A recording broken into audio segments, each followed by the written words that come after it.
Step into the world of whispers of RPG, where every alley and shadow hides a secret waiting to be uncovered. Imagine a place where ancient magic breathes through the winding paths, and every character's story is more than just words on a page. As you journey with us, you'll uncover mysteries that are woven deep into the very fabric of these fantastical realms. From the quiet whispers of forgotten legends to the fierce battles that shape destinies, there's something thrilling around every corner.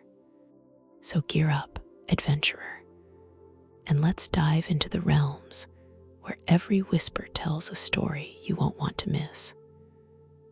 This is the story of Oedon, the formless Great One, the god of blood, and perhaps the most powerful entity in all of Bloodborne's twisted cosmos. Unlike the other Great Ones, whose grotesque forms inspire immediate terror and awe, Oedon exists only as voice, as influence, as the very essence that flows through the veins of every living creature in Yharnam. He is the whisper behind the wind, the pulse beneath the skin, the invisible force that shapes destinies from the shadows. When you first encounter Father Gascoigne in that moonlit graveyard, you're standing in the tomb of Oedon, a location whose significance far exceeds its humble appearance. The weathered headstones and iron gates mask a truth more profound than any hunter could imagine. You are in the presence of a god's final resting place. Yet this tomb contains no corpse, no physical remains. For how does one entomb that which never possessed form? The tomb of Oedon is less a grave and more a threshold, a place where the boundary between the physical and the ethereal grows thin. The chapel beyond that tomb bears Oedon's name, and within its walls you'll find perhaps the most crucial safe haven in all of Yharnam.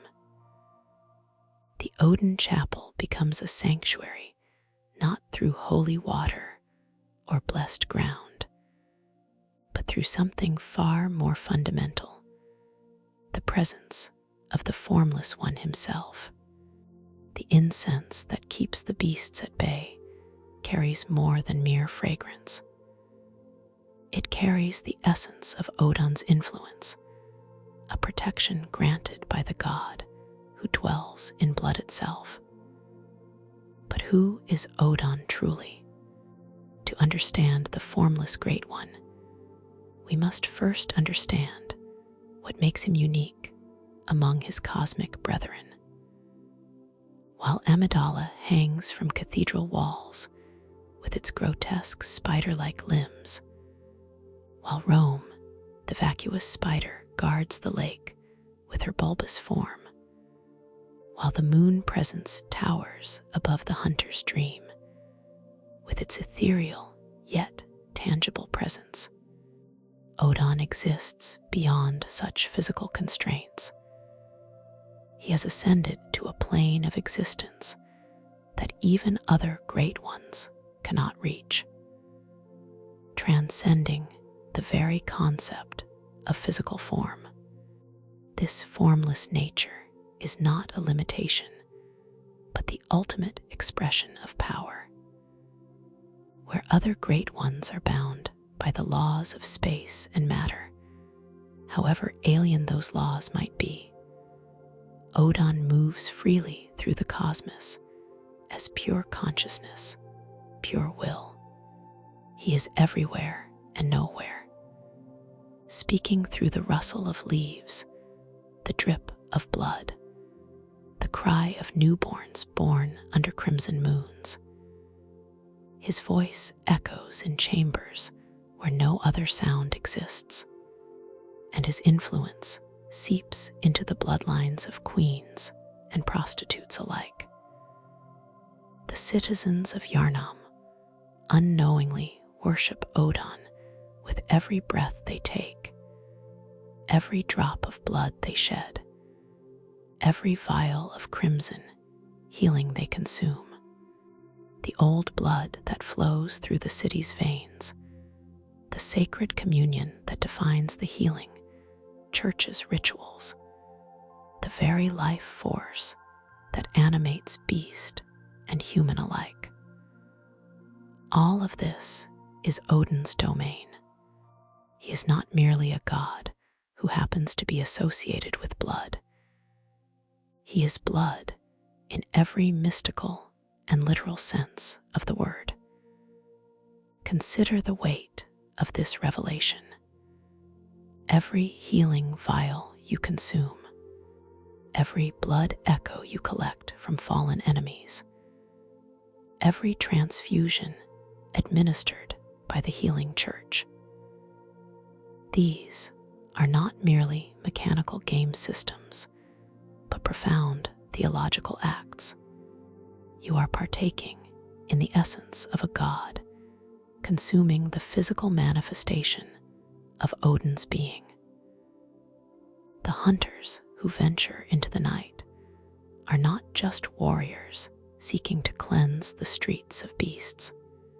They are unwitting priests in a cosmic ritual, serving a deity they may never consciously acknowledge.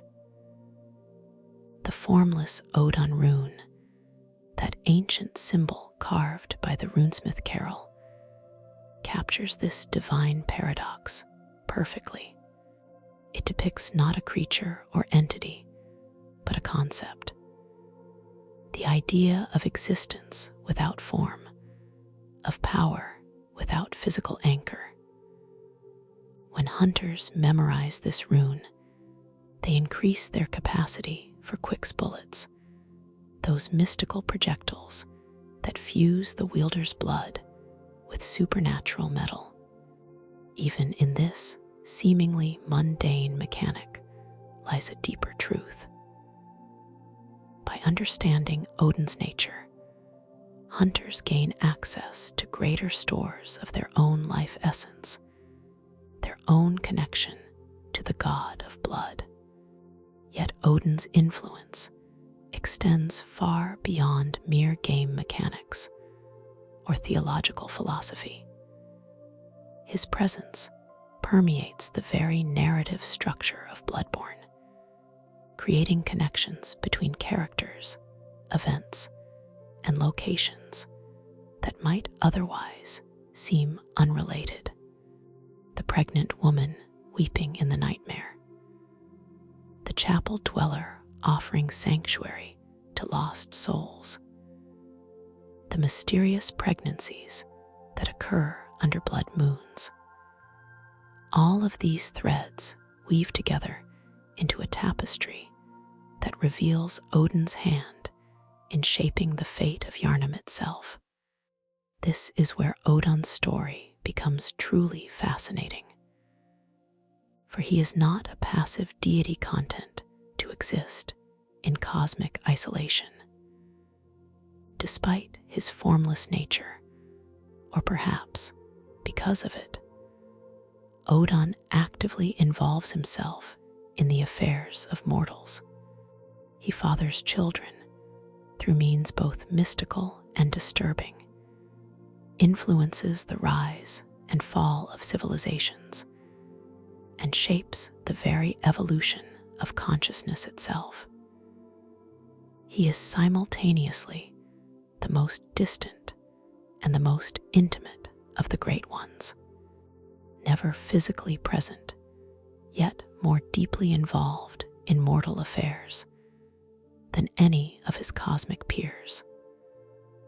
The tragedy of Oedon is that his greatest desire to create and nurture offspring is also his greatest curse.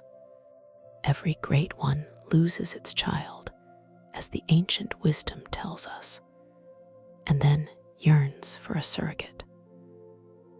But for a formless being, the very act of creation requires borrowing the physical forms of mortals, leading to unions that are as much violation as they are divine communion. The children born of these eldritch liaison inherit their father's formless nature, existing in states between life and death, between dream and nightmare, between hope and horror. As we embark on this journey through Oedon's complete lore, we will uncover layers of meaning that extend far beyond what any single playthrough of Bloodborne could reveal. We will explore the ancient origins of the formless Great One, trace his influence through the bloodlines of Thumerian queens and Canhurst nobles, examine his role in the cosmic disasters that befell Yharnam, and investigate the theories that suggest his identity may be even more central to the game's events than most players realize.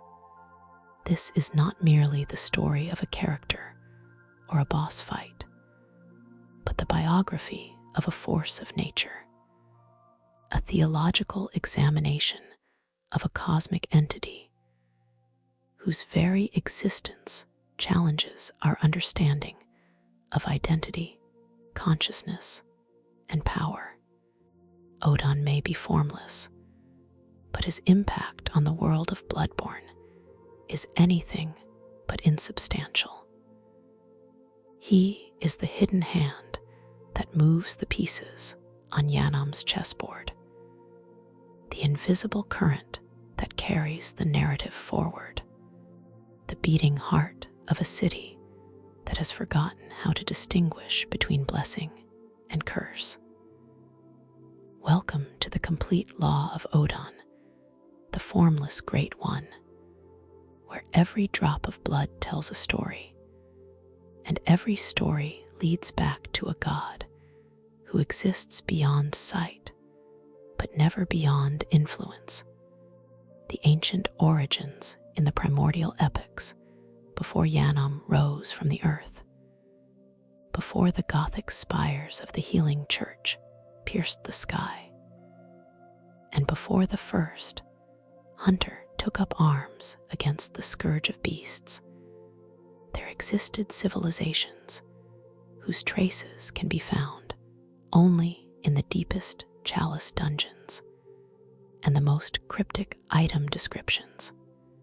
The Great Ones, according to what little we know, come from an ancient land, though the specifics of this origin remain largely mysterious.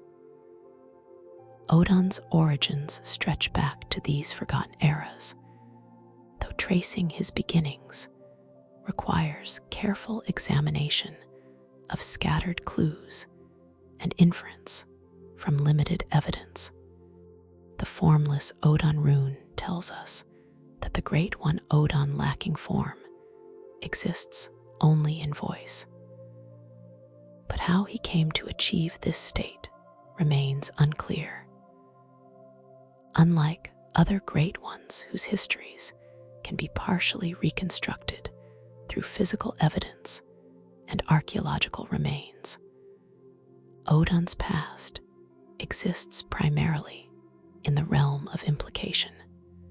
What we can observe from the available evidence suggests that Oedon represents something unique among the Great Ones. While entities like Amidala, Rome, and the Moon Presence maintain physical forms of varying degrees, Oedon has somehow transcended the need for material existence entirely. Whether this formlessness represents an evolutionary achievement, a fundamental difference in his nature, or some other cosmic process, we can only speculate based on the effects we observe. The relationship between Oedon and blood appears to be fundamental to his nature, based on the descriptions found in his associated runes. The Oedon with rune states that, human or no, the oozing blood is a medium of the highest grade, and the essence of the formless great one, Oedon. This suggests that blood serves as his primary means of manifesting in the physical realm. Though the exact mechanisms remain mysterious, the relationship between Oedon and blood transcends simple association or preference. Blood is not merely something Oedon controls or influences. It is his most direct manifestation in the physical realm. Every drop of blood contains a fragment of Oedon's essence. Every flow of crimson carries his consciousness. Every pulse carries his voice. This is why blood holds such profound significance in the world of Bloodborne. It is literally the presence of a god made manifest in physical form. Consider the implications of this divine blood connection. When the scholars of Byrgenwerth first discovered the old blood in the chalice dungeons beneath Yharnam, they were not simply uncovering an unusual substance with healing properties. They were making direct contact with Oedon himself, drawing his essence up from the depths where ancient civilizations had long ago learned to revere and fear his influence. The subsequent events, the founding of the healing church, the spread of the blood ministration, the eventual transformation of Yharnam into a city defined by its relationship with blood. All of these represent Oedon's gradual reemergence into active involvement with mortal affairs. The ancient civilizations that first encountered cosmic influence based on evidence from the chalice dungeons appear to have developed sophisticated understanding of blood's mystical properties. The elaborate altars stained with ancient crimson, the intricate carvings depicting flowing rivers of blood, and the architectural designs that seem designed to channel vital fluids suggest these cultures recognized blood as more than mere biological material. Whether they specifically worshipped Oedon or simply understood principles that he embodies remains unclear. But their ruins demonstrate advanced theological concepts that align remarkably with what we observe of the formless Great One's influence. The ruins found in the chalice dungeons provide glimpses into these ancient blood-worshipping cultures. The elaborate altars stained with centuries-old crimson, the intricate carvings depicting flowing rivers of blood, the architectural designs that seem to channel and focus the flow of vital fluids. All of these represent attempts by long dead civilizations to create physical spaces where Oedon's formless presence could be felt more directly. These were not mere religious structures, but actual interfaces between the physical and the formless, designed to facilitate communication with a god who could only be reached through the medium of blood itself. Yet even in these ancient times, Oedon's formless nature created unique challenges for his worshippers.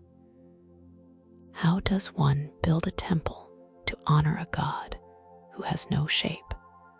How does one create an idol to represent a deity who exists only as essence?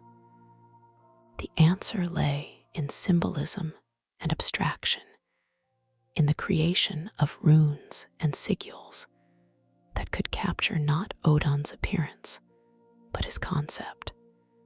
The earliest versions of what would eventually become the formless Oedon rune probably originated in these primordial worship centers, carved by ancient artists who sought to create visual representations of invisible divinity. The relationship between Oedon and these early civilizations was likely complex and often tragic. His formless nature made him simultaneously the most accessible and the most alien of the great ones. Through blood, he could touch every member of these societies directly, offering knowledge, power, and insight. But this same intimacy made his influence inescapable and often overwhelming. Entire bloodlines might find themselves carrying traces of Odin's consciousness through their veins, blessed with unusual longevity and insight, but cursed with an awareness of cosmic truths that mortal minds were never meant to grasp. The children born of Odin's influence during these ancient eras would have been both treasured and feared.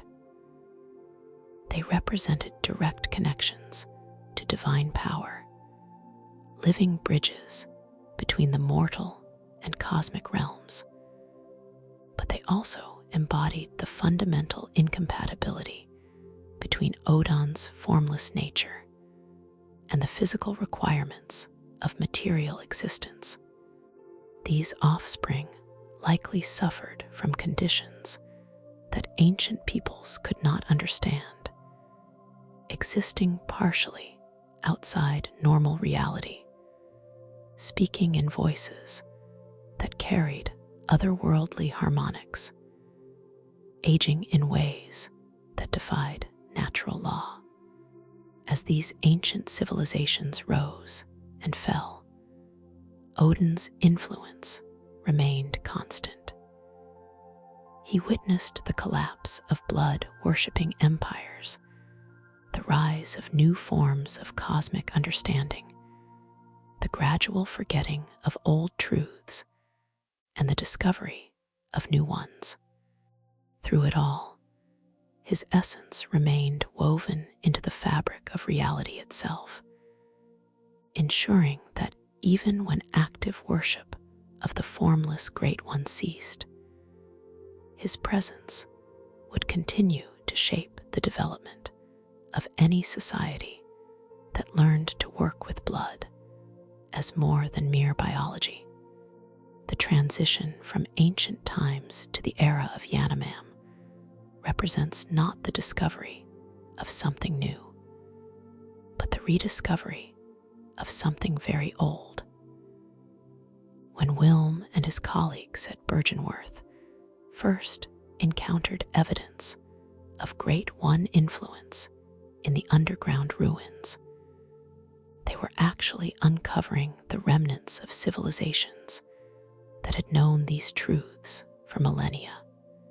The old blood they found was not some mysterious new substance, but the same divine essence that ancient peoples had revered, refined through centuries of accumulated wisdom and ritual practice. This historical continuity helps explain why Oedon's influence over the events in Bloodborne feels so inevitable and inescapable. He is not an external force imposing his will upon an unsuspecting world. but the reemergence of a presence that has always been there, woven into the very foundations of reality. The blood that flows through Yharnam streets, the consciousness that stirs in the minds of its inhabitants, the cosmic forces that shape its destiny. All of these carry the imprint of ancient relationships between mortal civilizations and their formless god. Understanding Oedon's ancient origins thus provides crucial context for everything that follows in his story. His apparent absence from the obvious narrative of Bloodborne becomes less mysterious when we recognize that he represents not a character in the traditional sense, but a fundamental force that has been shaping the world since before recorded history. He is the deep current beneath the surface events, the ancient root from which all subsequent cosmic horrors grow, the primordial god whose transformation into formlessness made him not less present in the world, but more present than any physical entity could ever be. The blood covenant. To understand Oedon's relationship with blood is to understand the very essence of divinity made manifest in the physical realm. This is not simply a matter of preference or association. Blood represents Oedon's primary means of existing in and influencing the material world. Through this crimson medium, the formless Great One touches every living being, shapes every civilization, and writes his cosmic will into the very fabric of biological existence. The concept of blood as divine essence predates even the earliest human civilizations.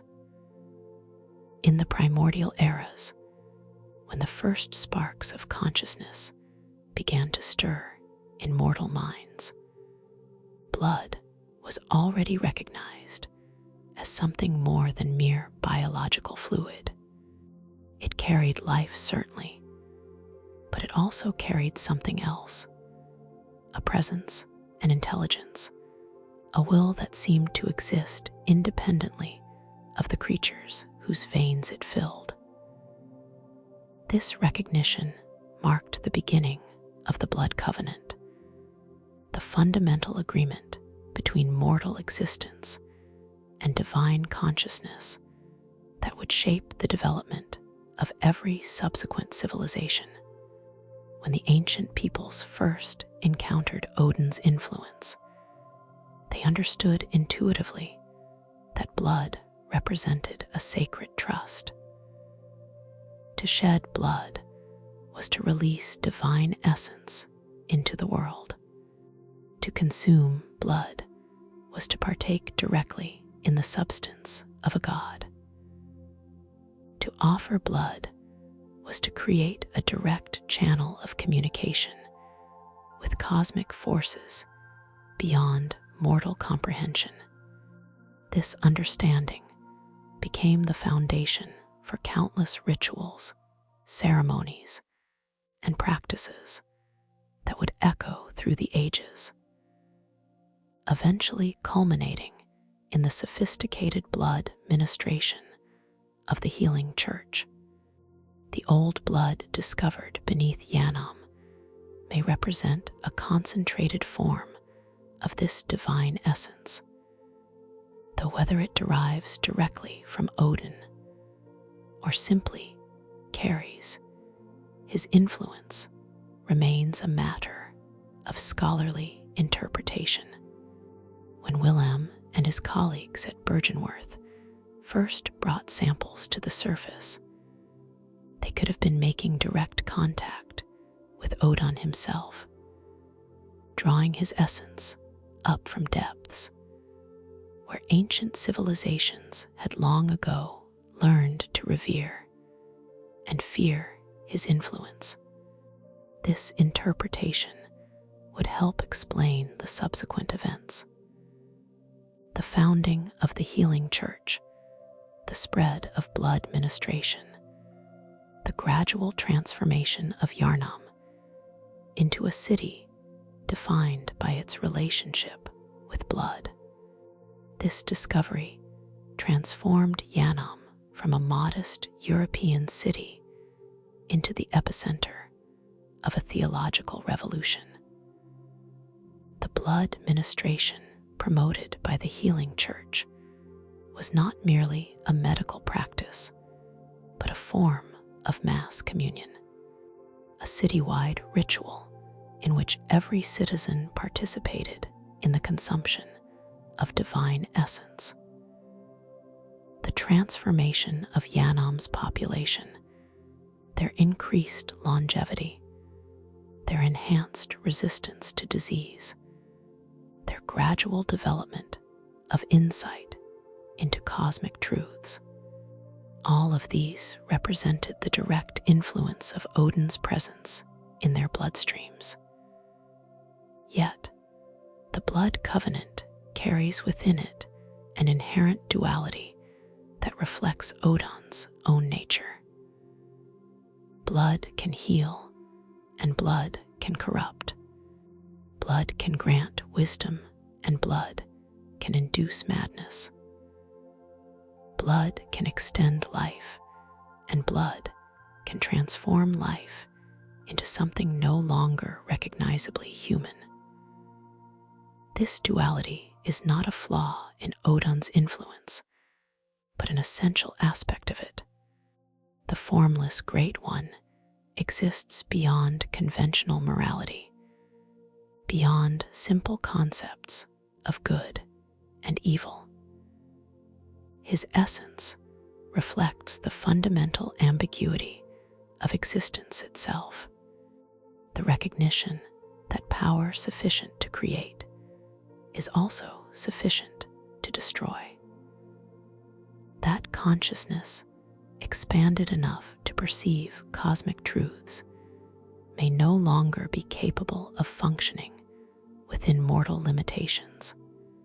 The corruption that eventually consumed Yharnam, the beastly scourge that transformed citizens into howling monsters, could represent one possible outcome of excessive exposure to cosmic influence through blood consumption. The beast plague appears to affect those who have consumed too much old blood, though the exact mechanisms remain unclear. This transformation might occur when mortals partake too deeply in cosmic essence, overwhelming their individual consciousness with alien awareness, though this interpretation remains speculative based on the patterns we observe. Consider the mechanics of how this transformation occurs. Blood, as Oedon's primary physical manifestation, carries within it fragments of his consciousness.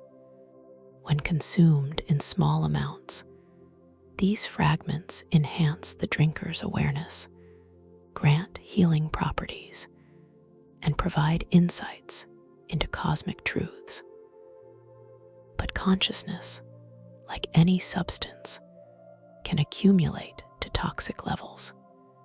As more and more of Oedon's awareness enters a mortal mind, that mind becomes less capable of maintaining its individual identity.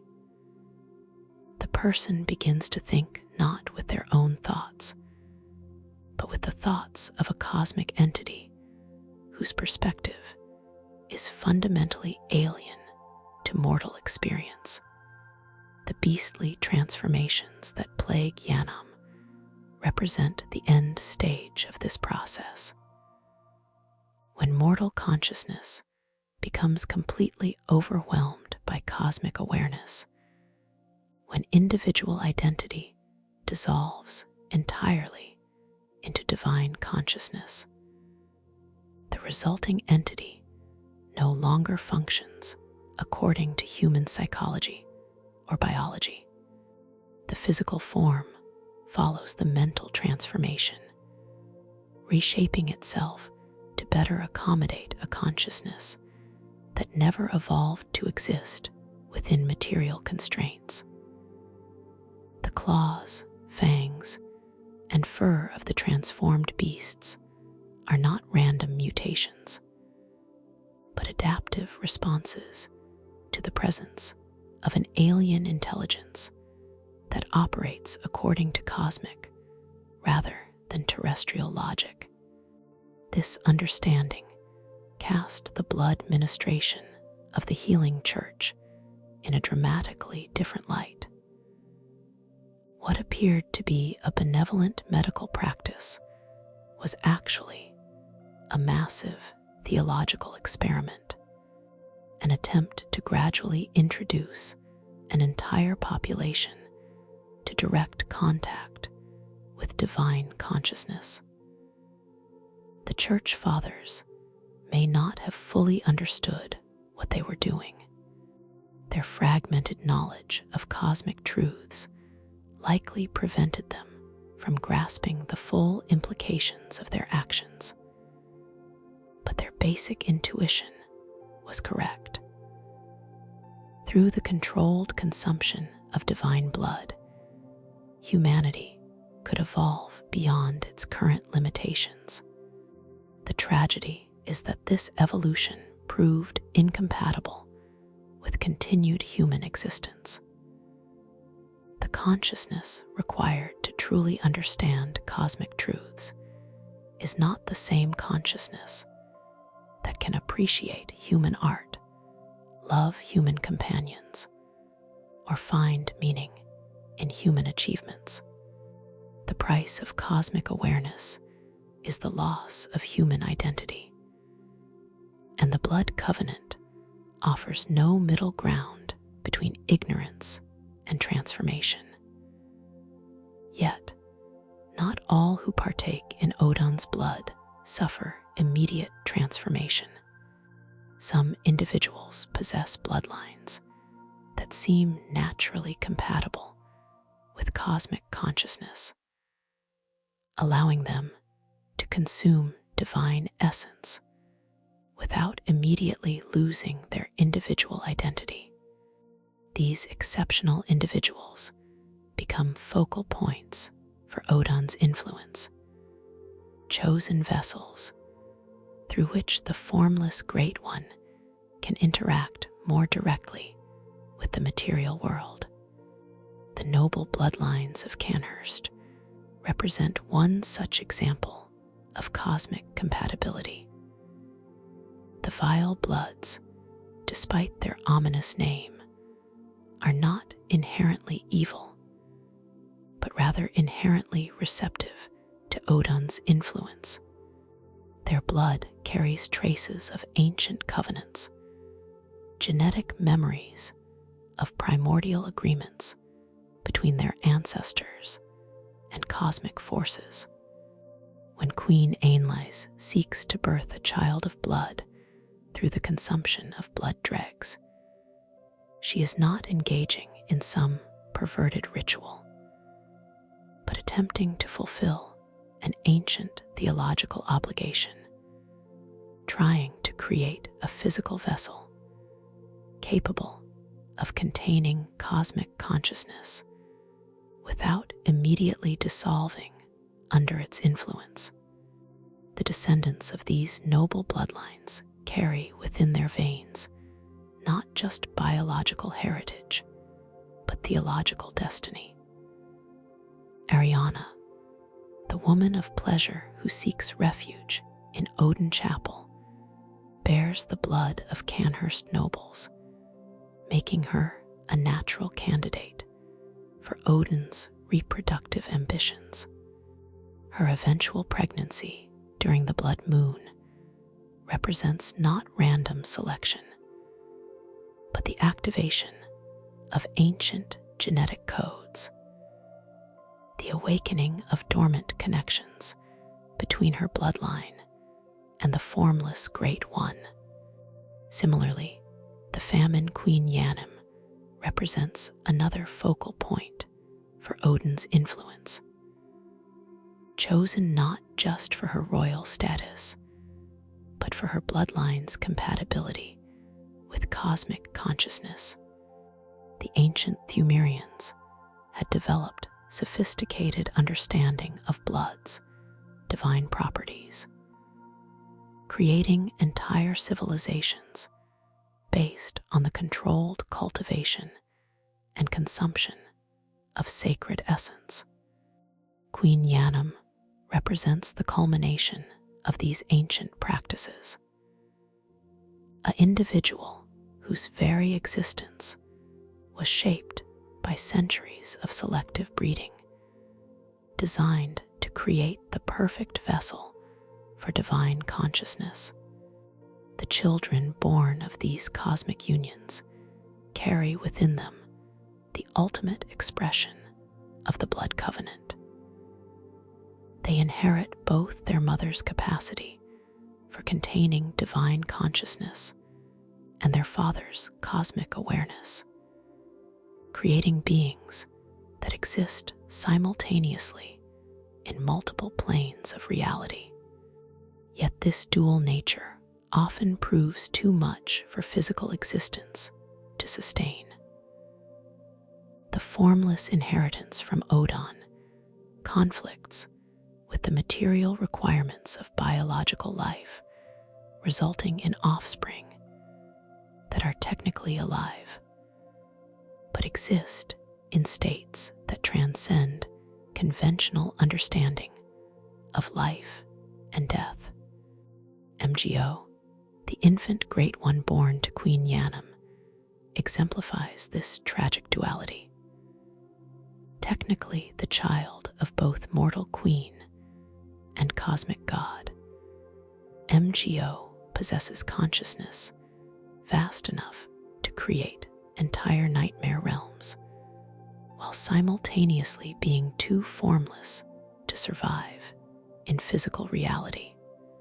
The constant crying that echoes through the nightmare of Mensis represents not the simple distress of an infant, but the cosmic anguish of a being caught between states of existence, possessing awareness too great for material constraints, yet lacking the purely spiritual nature that would allow complete transcendence of physical reality. The third, umbilical cords that can be recovered from these cosmic offspring, represent physical anchors for otherwise formless consciousness. These strange artifacts are not mere biological remnants, but actual pieces of the interface between material and cosmic existence. They contain concentrated essence of both mortal and divine consciousness, making them incredibly powerful tools for those seeking to bridge the gap between human awareness and cosmic understanding. When hunters consume these umbilical cords, they are not simply gaining insight, but actually incorporating fragments of cosmic consciousness into their own awareness. This process is extraordinarily dangerous, as it essentially replicates on a smaller scale the same transformation that overwhelmed the citizens of Yharnam.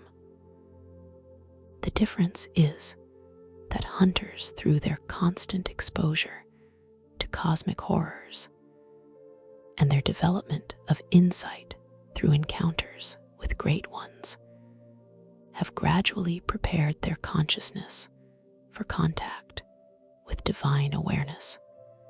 The blood covenant thus represents both the greatest opportunity and the greatest threat facing mortal consciousness. Through careful controlled exposure to Oedon's essence, individuals can expand their awareness beyond normal human limitations, gaining insight into cosmic truths and developing capabilities that transcend ordinary biology. But this same process carries the constant risk of complete ego dissolution, the loss of individual identity in the face of consciousness, too vast for mortal minds to contain. Understanding this covenant provides crucial context for interpreting the events of Bloodborne. Every character who consumes blood, every ritual that involves the shedding of crimson essence, every transformation that occurs throughout the game represents a direct consequence of ancient agreements between mortal existence and cosmic consciousness. The hunters who venture into Yharnam's night are not simply fighting monsters, but participating in a theological drama that has been unfolding since the dawn of consciousness itself. The blood that flows through every vein in Yharnam carries the presence of a god whose influence transcends simple concepts of worship or reverence. Oedon's covenant with mortality is written in crimson across every surface of the city, flowing through every healing vial, echoing in every heartbeat, binding every living being to a cosmic relationship they may never consciously understand, but cannot possibly escape. Oedon Chapel and the Cathedral Ward. Standing at the heart of the Cathedral Ward, surrounded by the towering Gothic spires of the healing church's most sacred grounds, Oedon Chapel represents far more than a simple place of worship. This humble stone structure with its weathered walls and modest dimensions serves as the physical nexus where the formless influence of a cosmic deity intersects most directly with the material world. Within its shadowed interior, the boundary between divine presence and mortal reality grows thin enough for even the most insight-starved hunter to sense something profound stirring in the incense-laden air. The chapel's location within the Cathedral Ward is no accident of urban planning, but a deliberate theological statement. The healing church, despite its focus on blood ministration and cosmic enlightenment, chose to place a humble shrine to the formless Great One at the very center of their ecclesiastical power. This placement suggests a recognition, perhaps not fully conscious, that all their grand rituals and elaborate ceremonies ultimately derive their power from Odin's foundational influence over blood itself. The chapel serves as a reminder that beneath all the church's sophisticated theology lies a simple truth. They are worshiping, however indirectly, the God whose essence flows through every vial of healing blood they administer. The architecture of Oedon Chapel reflects the unique challenges of creating sacred space for a deity who possesses no physical form. Traditional religious buildings are designed around the assumption that divine presence can be localized, contained, or at least directed through architectural features. Altars focus attention towards specific points. Windows create dramatic lighting effects, and sculptural elements provide visual representations of divine attributes. But how does one design a building to honor a God who exists everywhere and nowhere simultaneously? The chapel's solution is elegantly subtle. Rather than attempting to contain or focus Oedon's presence, the building is designed to acknowledge and amplify his pervasive influence. The stone walls, worn smooth by centuries of weather and countless hands, seem to breathe with an almost organic quality. The shadows that gather in the corners appear to shift and move independent of any light source, creating the impression that the darkness itself is alive and aware. The incense that burns continuously throughout the chapel does not simply mask other odor, but seems to make the very air thicker, more substantial, as if the boundary between atmosphere and consciousness has been deliberately blurred. Most significantly, the chapel's interior creates an acoustic environment unlike any other location in Yharnam.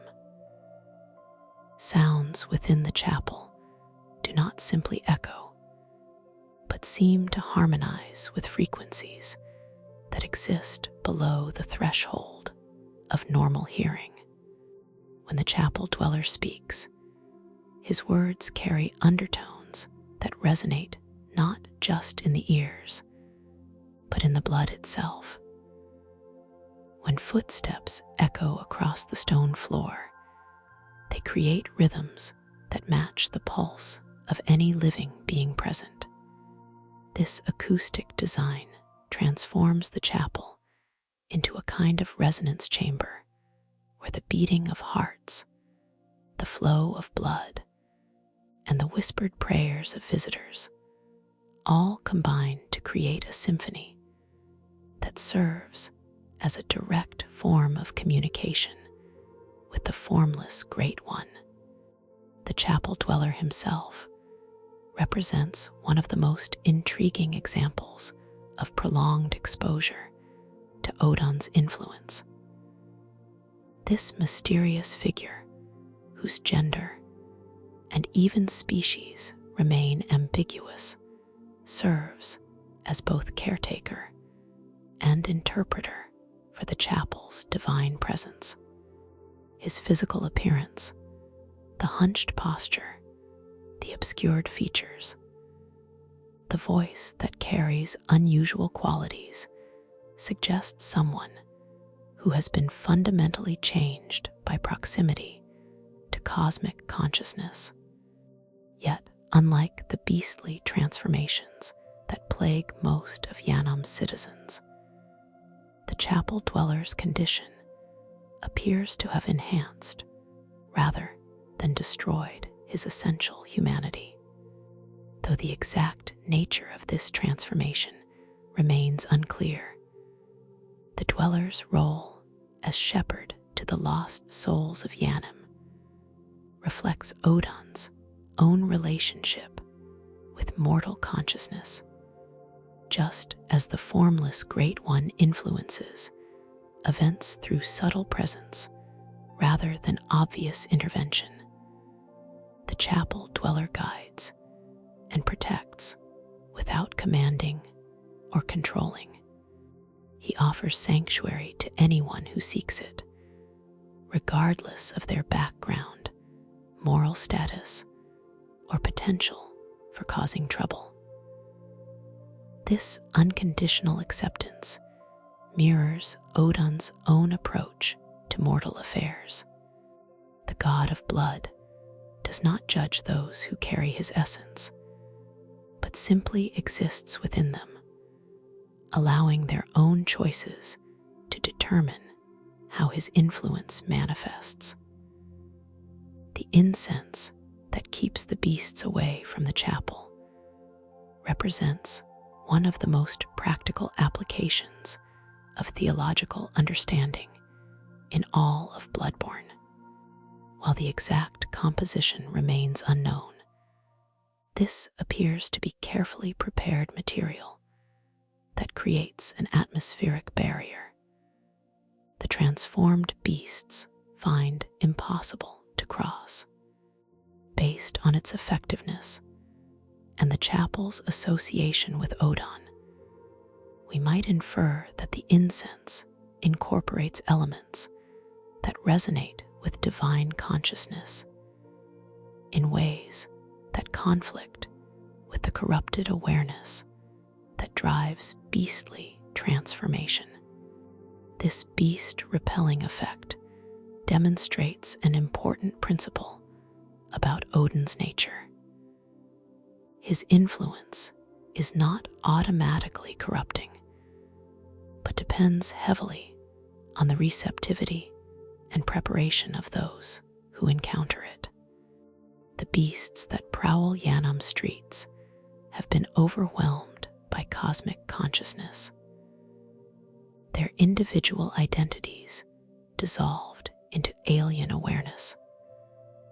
For them, the controlled presence of Odin's essence in the chapel's incense represents not sanctuary, but a reminder of the cosmic forces that destroyed their humanity.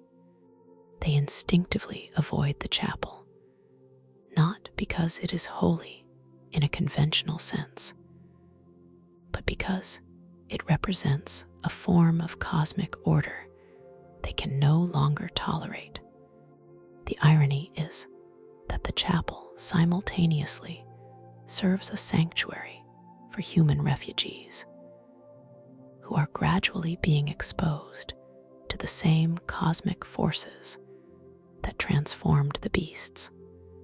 Characters like Arianna, Adela, and the other survivors who take shelter in the chapel are all undergoing subtle changes due to their proximity to Odin's concentrated presence.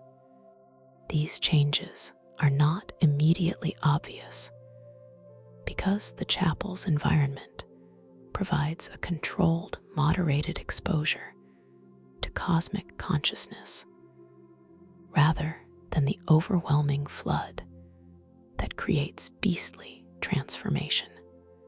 The social dynamics that develop among the chapel's refugees reflect the complex psychological effects of prolonged exposure to divine influence. Arianna's pregnancy, Adela's growing jealousy, the skeptical man's paranoid suspicions, the lonely old woman's gradual descent into Syl. All of these represent different ways that mortal consciousness responds to contact with cosmic awareness. Some individuals become more open to unusual experiences.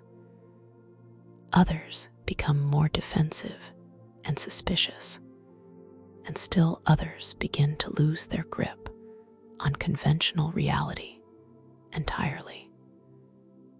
The chapel dweller's ability to maintain harmony among these increasingly unstable personalities demonstrates sophisticated understanding of both human psychology and cosmic influence. He serves not just as caretaker, but as a kind of spiritual therapist, helping individuals process the gradual transformation of their consciousness while maintaining enough stability to function within the chapel's protected environment. His success in this role suggests either extensive training in cosmic theology or natural abilities, enhanced by direct connection to Odin's influence. The chapel's position as a crossroads within the cathedral ward enhances its significance as a focal point for divine influence. Paths from the chapel lead to Old Yarn, the healing church workshop, the Grand Cathedral, and other crucial locations throughout the ward. This central position means that anyone traveling through the area must at least pass near the chapel, creating opportunities for brief exposure to Oedon's concentrated presence. Even hunters who never enter the chapel directly still feel its influence simply by moving through the surrounding streets. The relationship between Oedon Chapel and the nearby tomb of Oedon creates a powerful theological statement about the nature of death, transformation, and transcendence. The tomb where Father Gascoigne makes his final stand against his own humanity represents the violent, chaotic aspect of cosmic transformation. Here, the influence of cosmic consciousness manifests as destructive madness, overwhelming individual identity through sheer force. The chapel, by contrast, represents the possibility of peaceful transformation, gradual integration of cosmic awareness that preserves rather than destroys essential humanity. This duality reflects Oedon's own complex nature as both creative and destructive force. The god of blood can nurture life through healing essence or corrupt life through overwhelming consciousness. The tomb and chapel existing in close proximity demonstrate that the difference between transcendence and destruction often depends not on the divine force involved, but on the manner and context of its application. The architecture connecting the tomb and chapel also creates a narrative pathway that mirrors the psychological journey of cosmic transformation. Hunters typically encounter the tomb first, experiencing cosmic influence in its most violent and chaotic form. Only after surviving this initial exposure do they gain access to the chapel, where the same cosmic forces manifest in more controlled and nurturing ways. This progression suggests that understanding Oedon's true nature requires first surviving contact with his more destructive aspects, developing the psychological resilience necessary to appreciate his more subtle influences. The fact that both locations bear Oedon's name, despite their dramatically different atmospheres, emphasizes the god's fundamentally dual nature. He is simultaneously the force that drives Father Gascoigne to monstrous transformation, and the presence that provides sanctuary for Yharnam's refugees. This apparent contradiction resolves when we recognize that Oedon, as a formless entity, does not impose specific outcomes, but rather amplifies existing tendencies within those who encounter his influence. The chapel thus serves as more than a safe haven or place of worship. It functions as a kind of cosmic laboratory where the effects of controlled exposure to divine consciousness can be observed and studied. The various refugees who gather there represent different experimental conditions, different ways that mortal minds can adapt to increasing levels of cosmic awareness. The chapel dweller serves as both researcher and subject, monitoring the effects of divine influence while himself being transformed by prolonged exposure to Oedon's presence.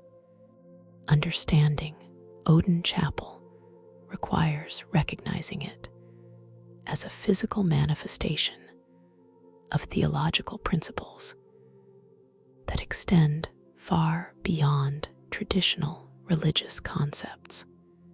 This is not a place where mortals come to worship a distant god, but a location where divine and mortal consciousness intersect so directly that the very air thrums with cosmic presence.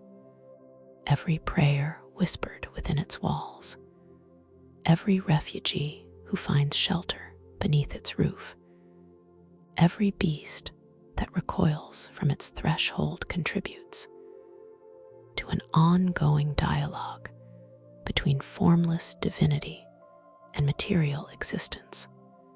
The chapel stands as proof that Oedon's influence need not be destructive or overwhelming. When properly understood and carefully modulated, contact with cosmic consciousness can enhance rather than destroy human experience. The challenge lies in maintaining the delicate balance between cosmic awareness and individual identity, between divine influence and mortal autonomy. Oedon Chapel represents perhaps the only location in all of Yharnam where this balance has been successfully achieved, creating a space where transformation and preservation can coexist in productive harmony. The children of blood, MGO, and the Tharomirian connection. In the deepest chambers of the ancient Thumian civilization, where stone corridors echo with the weight of forgotten ages, and the air itself seems thick with the memories of cosmic communion, the most profound mystery of Oedon's influence begins to unfold. Here, in the roots of the chalice dungeons that stretch beneath Yharnam, like the fossilized nervous system of some primordial god, we encounter the first and perhaps most tragic example of what happens when the formless Great One attempts to create offspring through union with mortal consciousness. Queen Yharnam, the last ruler of the Thorian Empire, stands as one of the most enigmatic figures in all of Bloodborne's intricate mythology.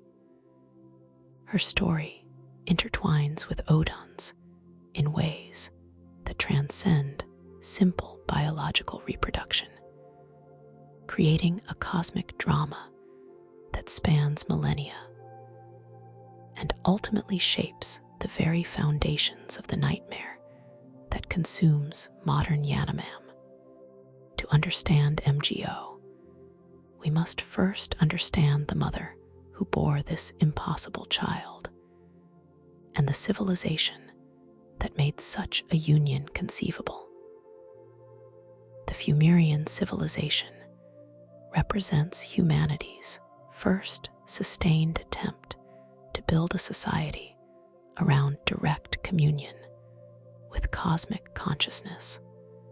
Unlike the later healing church, which approached divine influence through careful theological framework and controlled blood ministration, the Thumerians embraced cosmic awareness as the fundamental organizing principle of their entire culture. Their architecture, their governance, their reproduction, their understanding of life and death. All of these were shaped by sophisticated comprehension of how formless divinity could manifest through material existence. Queen Yharnam herself may have been specifically chosen or prepared to serve as a vessel for cosmic consciousness, though the exact selection process remains unclear. The evidence suggests she possessed some form of compatibility that allowed her to survive contact with cosmic influence that might overwhelm others. Whether this resulted from natural bloodline traits, deliberate preparation, or other factors can only be inferred from the fragments of evidence available to us. The selection of Yharnam as Oedon's chosen vessel was not random desire, but the culmination of this long breeding program. Her bloodline carried the accumulated wisdom of countless generations who had learned to live in harmony with cosmic influence. Her consciousness had been shaped from birth to accommodate awareness that transcended normal human limitations.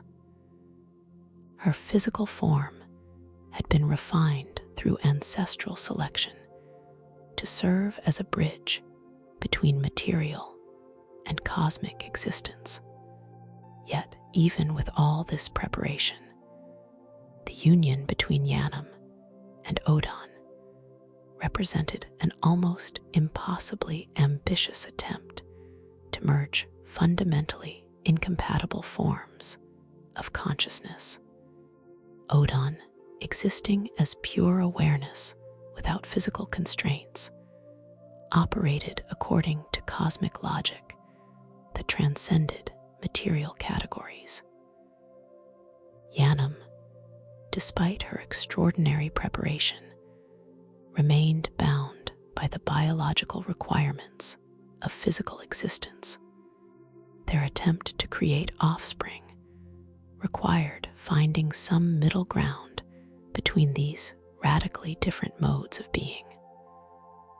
The result was MGO, a being that exists simultaneously as both the ultimate success and ultimate failure of this cosmic breeding experiment. Technically alive, MGO possesses consciousness vast enough to create and sustain entire nightmare realms. The infant's cries echo across dimensions, calling to consciousness that exists beyond normal physical boundaries. Yet this same cosmic awareness makes normal biological existence impossible. MGO exists in a state that transcends conventional understanding of life and death. Consciousness without viable physical form. The tragedy of Mergo's existence becomes evident when we consider the nature of the crying that defines the infant's presence throughout the game. This is not the simple distress of a child separated from its mother, but the cosmic anguish of a being caught between incompatible states of existence. MGO possesses awareness sufficient to understand its own impossible situation, conscious enough to recognize the loss of normal physical existence, yet not sufficiently transcendent to achieve complete spiritual independence. Whether MGO was stillborn or exists in some liminal state between life and death remains unclear from the available evidence. What we can observe is that the infant exists as a formless consciousness, crying constantly in the nightmare of many's.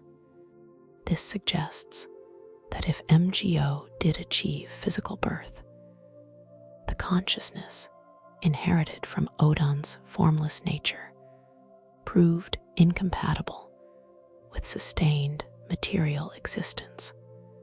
The result appears to be a being that possesses vast cosmic awareness while remaining emotionally dependent, like a child calling for comfort that cannot be provided in conventional ways. Queen Yharnam's response to this loss reveals the profound psychological cost of cosmic communion. Her appearance throughout Bloodborne, the blood-stained dress, the mournful posture, the constant weeping reflects not just maternal grief, but the existential anguish of someone who has achieved the ultimate cosmic experience, only to discover that it came at the cost of everything that made existence meaningful.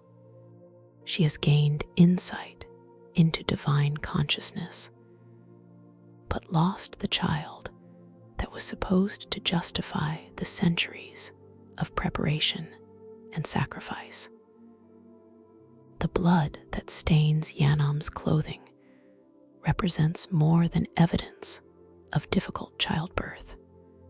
This crimson represents the literal spillage of cosmic essence, divine consciousness made physically manifest through the trauma of incompatible reproduction. The fact that this blood never dries, never fades, suggests that the wound created by MGO's birth exists outside normal temporal constraints. Yharnam bleeds eternally because the loss she suffered transcends the healing power of mere time. The relationship between Yharnam and her formless child creates one of the most poignant dynamics in all of Bloodborne. MGO's constant crying represents not just cosmic distress, but a child's call for maternal comfort that Yharnam can hear, but cannot answer in any meaningful way. She exists as a living mother to a child who lacks sufficient physical presence to accept maternal care, while Mergo exists as a conscious child who remembers the security of the womb, but can never again experience physical comfort. This dynamic becomes even more complex when we consider MGO's role as the source of the nightmare of Mensis. The infant's cosmic awareness, lacking proper channels for expression through normal development, instead manifests as a realm of surreal horror that reflects the psychological landscape of a consciousness too vast for its own comprehension. The nightmare serves as both MGO's attempt to create a space where formless existence becomes possible, and a projection of the infant's traumatic birth experience onto cosmic reality. The scholars of the School of Mensis, led by Michelash, discovered MGO's existence through their possession of the third umbilical cord that connected the infant to physical reality during its brief material existence. This cord represents one of the most significant artifacts in all of Bloodborne, functioning as a physical anchor for consciousness that exists primarily in cosmic dimensions. Through this relic, the Mensis scholars gained the ability to contact MGO directly, establishing communication with a being whose awareness transcended normal reality. Yet this contact proved catastrophic for the human scholars involved. MGO's consciousness, shaped by cosmic awareness inherited from Oedon, but lacking the emotional stability that comes from successful physical development, projected its own existential anguish directly into the minds of the Mensis researchers. The stillbirth of their brains mentioned in the umbilical cord's description represents not physical death, but the dissolution of human consciousness under the weight of contact with an infant whose cosmic awareness was inextricably linked with profound psychological trauma. The creation of the nightmare of Mensis thus represents MGO's attempt to find some resolution to its impossible existence. Unable to exist comfortably in physical reality due to its formless nature, yet emotionally dependent on physical comfort due to its essential childhood, Mergo created a realm where these contradictions could coexist. The nightmare allows the infant to experience something approximating physical presence while remaining essentially formless, to receive something resembling parental care while existing beyond normal biological relationships. MGO's wet nurse, the towering six-armed entity that guards the infant's cradle, represents the nightmare's attempt to provide maternal care to a child whose needs transcend normal physical comfort. This bizarre figure with its thume dress and courtly blades seems to embody Queen Yharnam's maternal instincts, given independent form and adapted to serve a child whose existence transcends normal physical constraints. The wetness provides protection and care to MGO while remaining sufficiently removed from normal reality to interact meaningfully with a formless consciousness. The relationship between MGO and the wet nurse also reflects Oedon's own complex relationship with physical existence, just as the formless Great One requires physical vessels to manifest his influence in material reality. MGO requires the wetness to provide the physical presence necessary for psychological comfort while remaining essentially formless. The wet nurse serves as MGO's interface with concepts of protection, nurturing, and care that the infant remembers from its brief physical existence, but can no longer experience directly. The multiple arms of the wet nurse, each wielding curved blades, suggest both protective embrace and potential violence, a perfect symbol for the dual nature of cosmic consciousness as simultaneously nurturing and threatening. The entity provides genuine care for MGO while representing a form of existence so alien that contact with it drives human consciousness to madness. This duality mirrors Oedon's own nature as both life-giving blood essence and corrupting cosmic influence.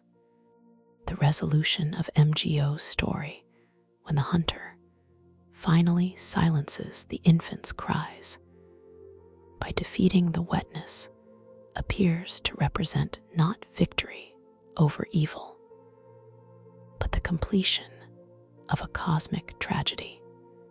The silence that follows suggests that a consciousness caught between incompatible states of existence has finally been allowed to rest.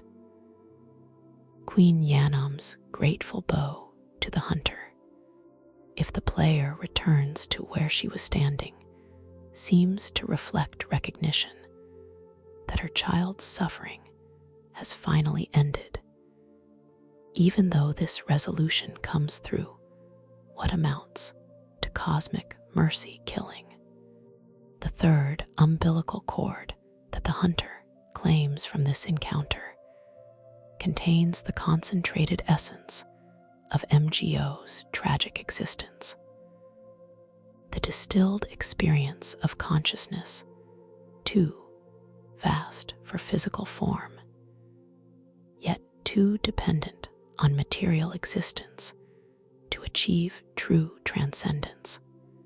When consumed, this cord grants the hunter insight into cosmic awareness, while providing a direct demonstration of the psychological costs such expansion entails. Understanding MGO's story provides crucial insight into Oedon's own nature and motivations. The formless Great One's desire to create offspring reflects not simple reproductive instinct, but a fundamental loneliness that comes from existing in complete isolation from physical reality. Oedon seeks children not to continue his bloodline in any conventional sense, but to create consciousness capable of bridging the gap between cosmic awareness and material existence, to produce offspring who could serve as interpreters between his formless nature and the physical world he can influence but never directly experience. Yet every attempt at such creation results in tragedy, because the fundamental incompatibility between cosmic and material consciousness cannot be resolved through reproduction. Oedon's formless nature, while granting him unlimited power and awareness, also condemns any offspring to exist in the same isolation that defines his own existence. The children of the formless Great One inherit cosmic awareness, but lose the capacity for normal physical existence, gaining infinite perspective while sacrificing the simple comforts of material life. MGO thus represents both the ultimate expression of Oedon's creative power and the fundamental limitation of that power. The infant demonstrates that cosmic consciousness can indeed be passed to new generations, but reveals that such inheritance comes at the cost of everything that makes existence psychologically sustainable. The tragedy of MGO is not that the child died, but that it achieved a form of life too cosmic for comfort, yet too mortal for true transcendence. Arianna and the blood moon pregnancy. Among the narrow, gaslit streets of the cathedral ward, where shadows stretch longer than they should, and the very air seems thick with anticipation of cosmic events, dwells a woman whose destiny intertwines with the most profound mysteries of divine reproduction. Arianna, woman of pleasure, represents far more than her humble profession might suggest. Within her veins flows the blood of ancient nobility. Within her genes lie dormant connections to cosmic forces, and within her fate lies one of the most disturbing demonstrations of how Oedon's formless influence manifests in the modern world. Arianna's heritage appears to trace back to the noble bloodlines of Canhurst, based on the noble dress she wears, identical to garments found within the castle of the Vile Bloods. This suggests she descends from aristocratic families who had developed sophisticated understanding of blood's divine properties long before the healing church established its theological dominance over Yarn. Though her current circumstances indicate that this noble heritage has been diluted through generations of social decline, yet bloodline heritage in the world of Bloodborne transcends simple social status. The genetic legacy carried by descendants of cosmic-touched nobility includes not just physical characteristics, but spiritual receptivity to divine influence. Arianna's blood, as noted by members of the Old Healing Church, bears striking similarity to precisely what was once forbidden. The vile blood essence that Queen Yharnam and her court cultivated in their quest to birth a child of blood. This similarity is not coincidental, but represents the activation of dormant genetic programming passed down through generations of selective breeding. The Canhurst nobles had spent centuries refining their bloodlines to create individuals capable of serving as vessels for cosmic consciousness, without immediately succumbing to the transformative effects that overwhelm most mortals. Arianna carries this refined genetic heritage, though she likely remains unaware of its significance until cosmic forces begin to stir within her. The location where Arianna makes her home reflects the precarious nature of her situation. Her residence lies in one of the cathedral ward's darker corners, close enough to the centers of religious power to benefit from their protection, but far enough removed to avoid direct scrutiny from church authorities.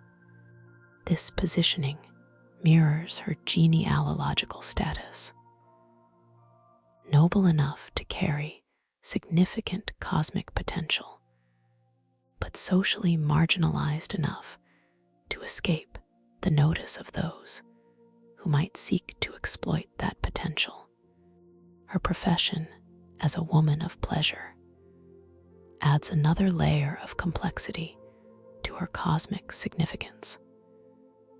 In many mystical traditions, the exchange of bodily fluids during intimate contact creates profound spiritual connections between participants. Arianna's work would have exposed her blood to countless individuals throughout Yharnam, creating a vast network of subtle but real spiritual linkages that could serve as conduits for cosmic influence.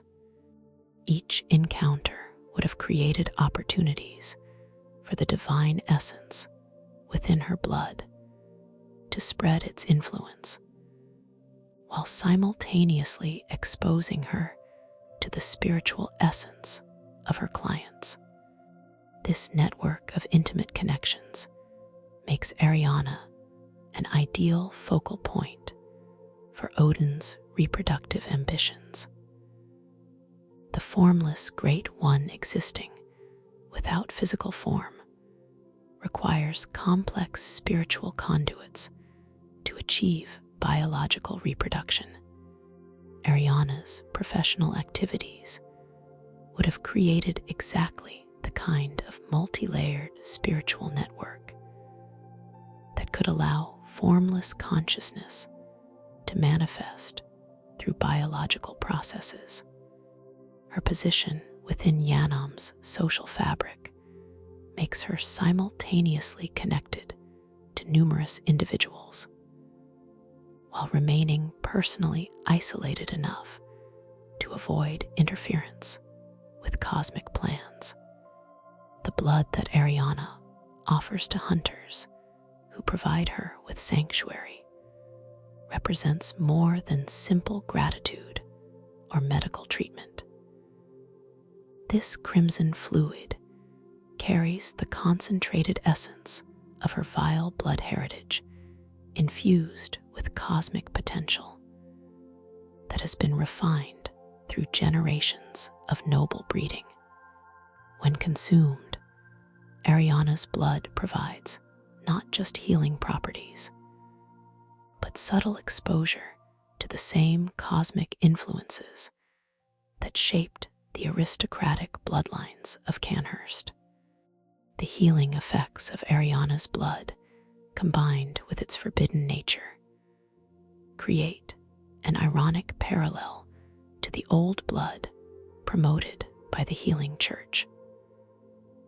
Both substances offer medical benefits while carrying cosmic consciousness that gradually transforms those who consume them. The difference lies not in their essential nature, but in their concentration and presentation. Where the church's blood ministration represents controlled theological distribution of cosmic essence, Arianna's blood offers more direct personal access to divine influence. The gradual changes in Arianna's behavior as the hunter continues to accept her blood reflect the strengthening connection between her consciousness and Oedon's cosmic awareness. Each time she provides blood, she deepens her own exposure to divine influence while creating stronger spiritual bonds with the recipient. This process gradually prepares her consciousness for the profound transformation that will occur during the blood moon, while also ensuring that she becomes increasingly valuable to Oedon's reproductive plans. The rivalry that develops between Arianna and sister Adela over the hunter's preferences reflects more than simple jealousy or professional competition. Adela, as a member of the healing church, represents the established theological approach to cosmic communion, controlled, institutional, mediated through official religious authority. Arianna represents a more direct, personal, intimate form of cosmic connection that bypasses official channels entirely. When Adela murders Arianna out of jealousy over the hunter's preference for her blood, the nun is not simply eliminating a rival, but attempting to suppress an alternative approach to cosmic communion that threatens the church's monopoly on divine influence. Adela's religious training would have taught her to view unofficial bloodsharing as dangerous heresy, even as her own jealousy reveals the personal inadequacy she feels when compared to Arianna's natural cosmic compatibility. The blood moon that eventually rises over Yharnam represents a cosmic event of profound significance, marking the moment when the boundaries between material and spiritual reality become sufficiently permeable to allow direct intervention by formless consciousness. This is not simply an astronomical phenomenon, but a manifestation of cosmic will, a deliberate alteration of natural law that creates opportunities for reproduction between mortal and divine consciousness. When the blood moon reaches its zenith, Arianna begins to experience the abdominal pain that marks the beginning of her cosmic pregnancy. This is not conventional biological reproduction, but something far stranger: the implantation of formless consciousness within physical form, the creation of offspring through direct spiritual intervention rather than normal biological processes. The pain she experiences reflects not just physical transformation, but the profound psychological stress of serving as a vessel for consciousness that transcends material limitations. The pregnancy that develops within Arianna unfolds according to cosmic rather than biological timelines. The child she carries exists simultaneously in multiple states of reality, possessing consciousness inherited from Oedon's formless nature, while developing physical form within her mortal womb. This dual existence creates fundamental instabilities that manifest as the increasing illness and disorientation that plague Arianna as the pregnancy progresses. Unlike Queen Yharnam's ancient pregnancy, which was supported by sophisticated understanding of cosmic reproduction, Arianna's experience occurs in isolation and ignorance. She lacks the theological framework, the medical support, and the cultural context that might have made such cosmic reproduction more manageable. Her suffering reflects not just the inherent difficulties of bearing cosmic offspring, but the additional trauma that comes from undergoing transformation without understanding or preparation. The location where Arianna gives birth, the shadowy chamber between Oedon Chapel and the cathedral ward, creates a symbolic connection between the sacred and the secular, the divine and the mortal. This liminal space reflects the nature of her child, an entity that exists between conventional categories of life and death, material and spiritual, mortal and divine. The birth occurs neither in the chapel's sanctified atmosphere nor in the ward's public spaces, but in the threshold between them.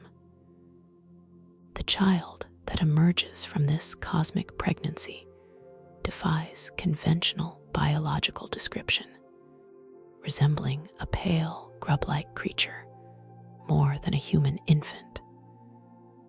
This being appears to represent the physical manifestation of consciousness inherited from what the third umbilical cord's description strongly suggests is Oedon's influence.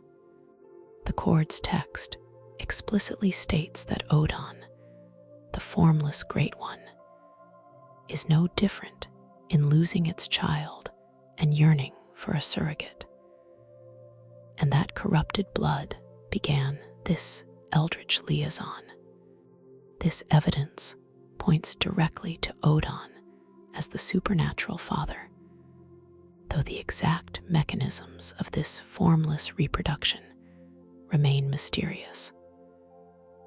Yet this strange offspring possesses the third umbilical cord, demonstrating its legitimacy as a genuine Great One despite its humble physical appearance. The cord represents the concentrated essence of cosmic consciousness made manifest in physical form, a literal piece of divine awareness that retains its power even after separation from its host. This artifact provides undeniable proof that Arianna's pregnancy was not mere delusion or biological abnormality, but authentic cosmic reproduction. Arianna's psychological response to her child reveals the profound tragedy of cosmic reproduction from the mortal perspective. Her tears and obvious distress reflect not maternal love, but horror at what she has brought into the world. The creature before her carries her genetic material, yet embodies consciousness so alien that she cannot recognize it as truly her offspring. This disconnection represents the ultimate price of cosmic communion, the loss of normal maternal bonds that are fundamental to human psychological well-being. The child's brief existence serves multiple cosmic purposes simultaneously. It provides Oedon with another potential vessel for cosmic consciousness, while creating a physical anchor that allows more direct intervention in material reality. It offers the hunter access to cosmic insight through consumption of the umbilical cord, while demonstrating the personal costs of such transcendence. It represents both the continuation of Oedon's reproductive efforts and the ongoing tragedy of offspring caught between incompatible states of existence.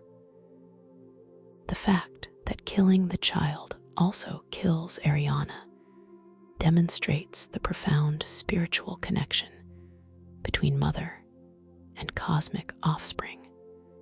This is not simply biological dependence, but spiritual entanglement.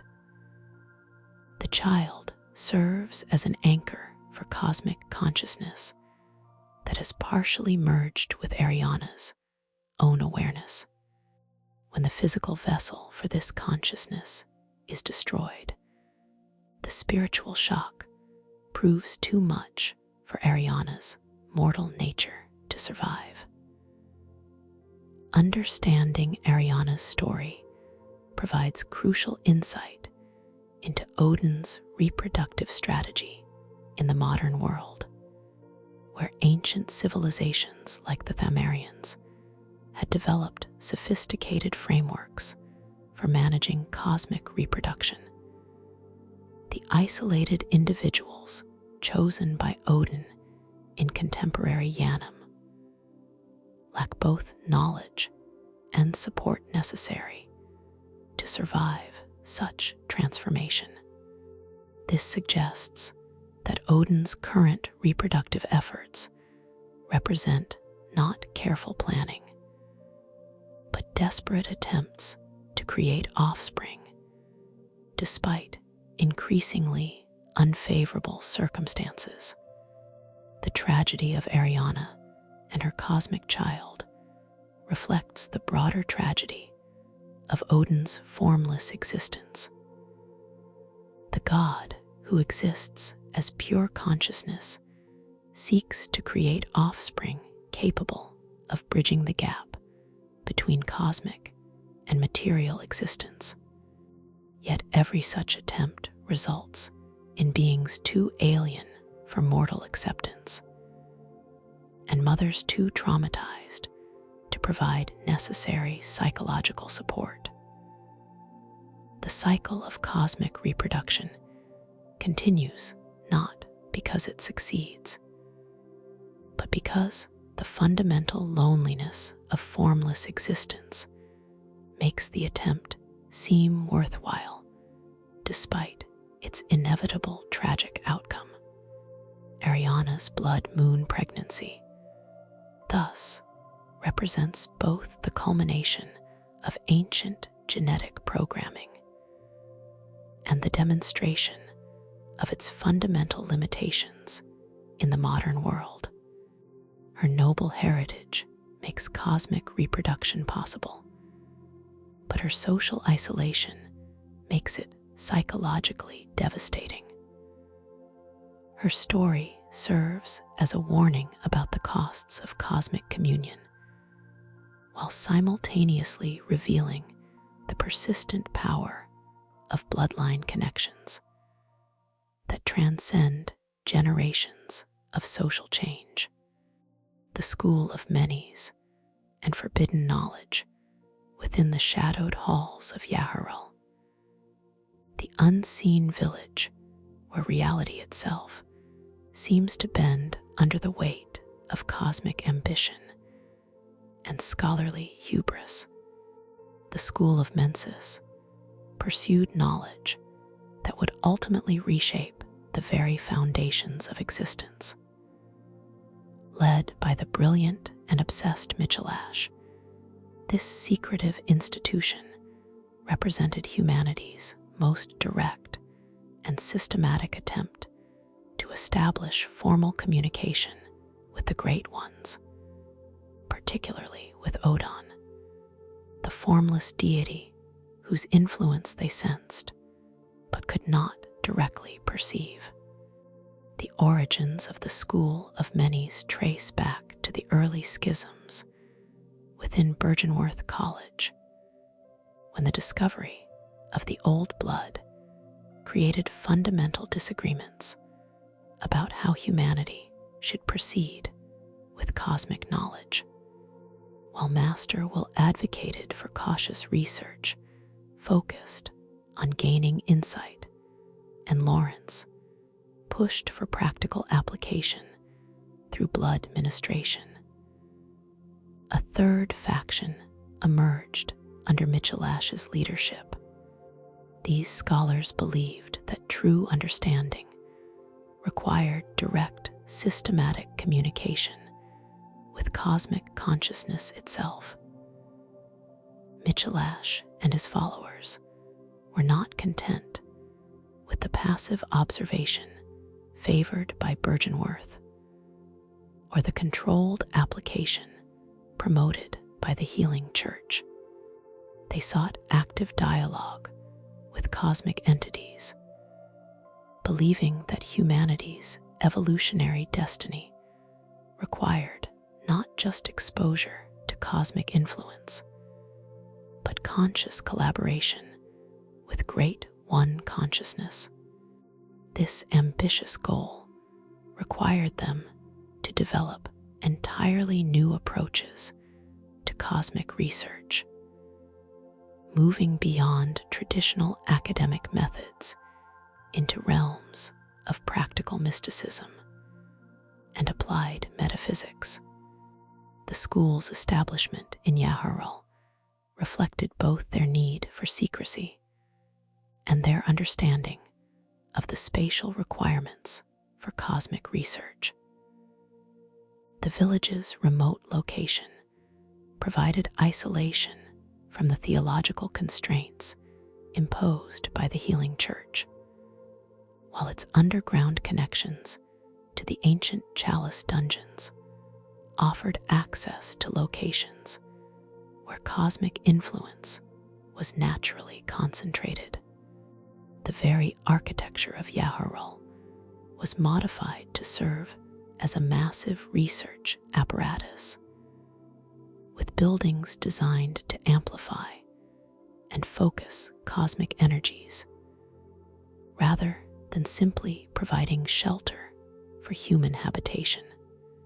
The Mensis cages that became the school's most distinctive feature represent one of humanity's most innovative attempts to solve the fundamental problem of cosmic communication. These iron devices worn over the scholars' heads, like grotesque helmets, were designed to serve dual functions that reflected sophisticated understanding of how cosmic consciousness interacts with mortal minds. First, they acted as amplification devices, concentrating and focusing cosmic signals that would otherwise be too subtle for human perception. Second, they provided protection against the overwhelming nature of cosmic consciousness, creating barriers that prevented complete ego dissolution while still allowing meaningful contact. The theoretical foundation for these devices emerged from careful study of how cosmic influence affects human consciousness. The Mensis scholars had observed that exposure to Great One awareness typically resulted in either madness or transformation, both of which prevented meaningful scientific observation. They needed to find ways to achieve controlled exposure that would allow them to study cosmic consciousness while retaining enough individual identity to record and analyze their experiences. The cages represented their solution to this fundamental dilemma. By creating physical barriers that partially insulated their minds while still allowing cosmic contact, they hoped to achieve a state of controlled communication that would make systematic research possible. The iron construction was not arbitrary, but reflected understanding that certain metals possessed properties that could interface with cosmic energies without being completely overwhelmed by them. Yet the very concept of the Mensis cages reveals the school's fundamental misunderstanding of cosmic consciousness.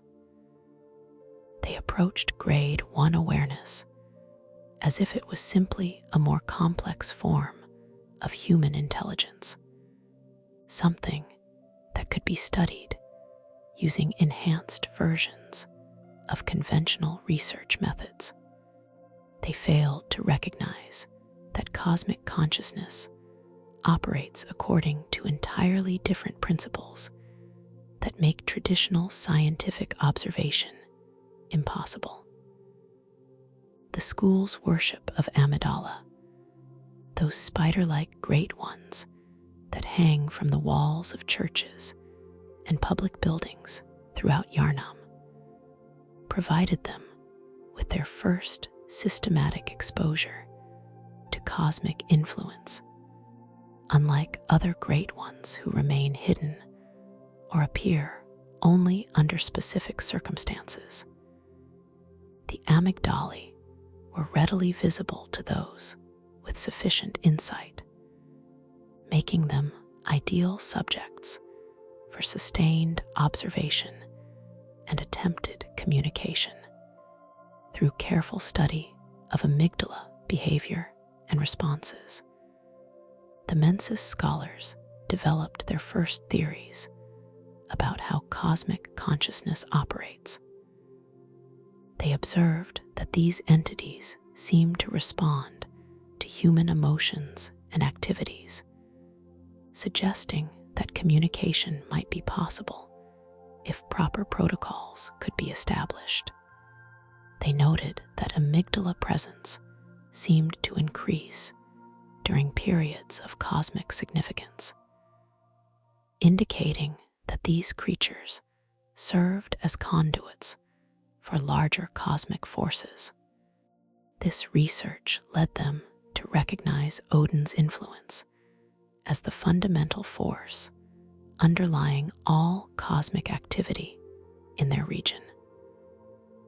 While they could observe amygdala directly and attempt communication with these visible entities, they gradually realized that these creatures were merely manifestations of deeper cosmic principles.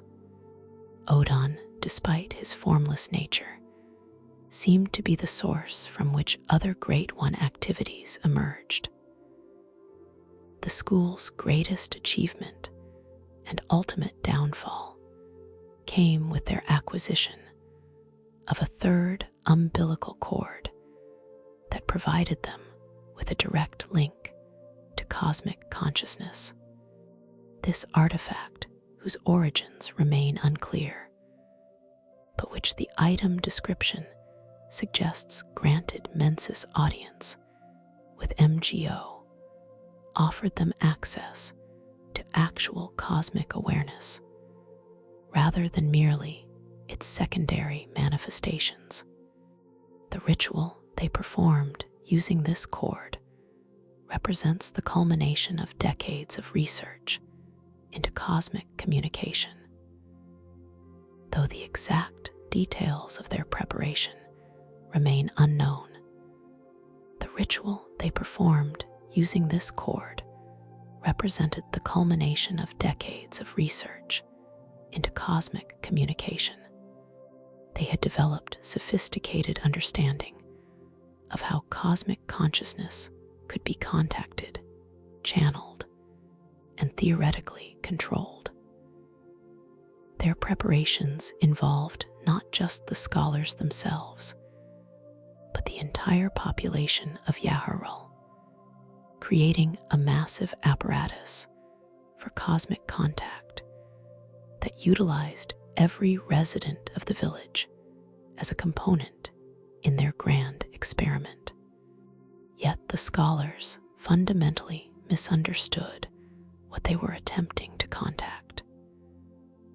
They expected to encounter cosmic consciousness that operated according to enhanced versions of human logic, divine intelligence that could be reasoned with and learned from using familiar academic methods.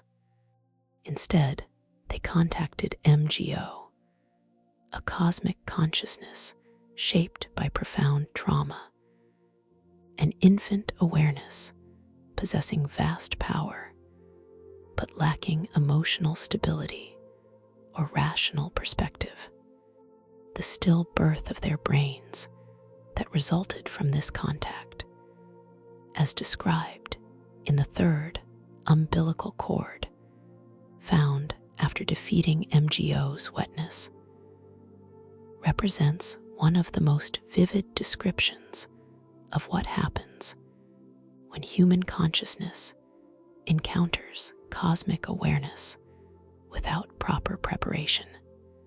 The phrase suggests not physical death, but something far more disturbing: the dissolution of individual identity under the weight of contact with consciousness that operates according to fundamentally alien principles.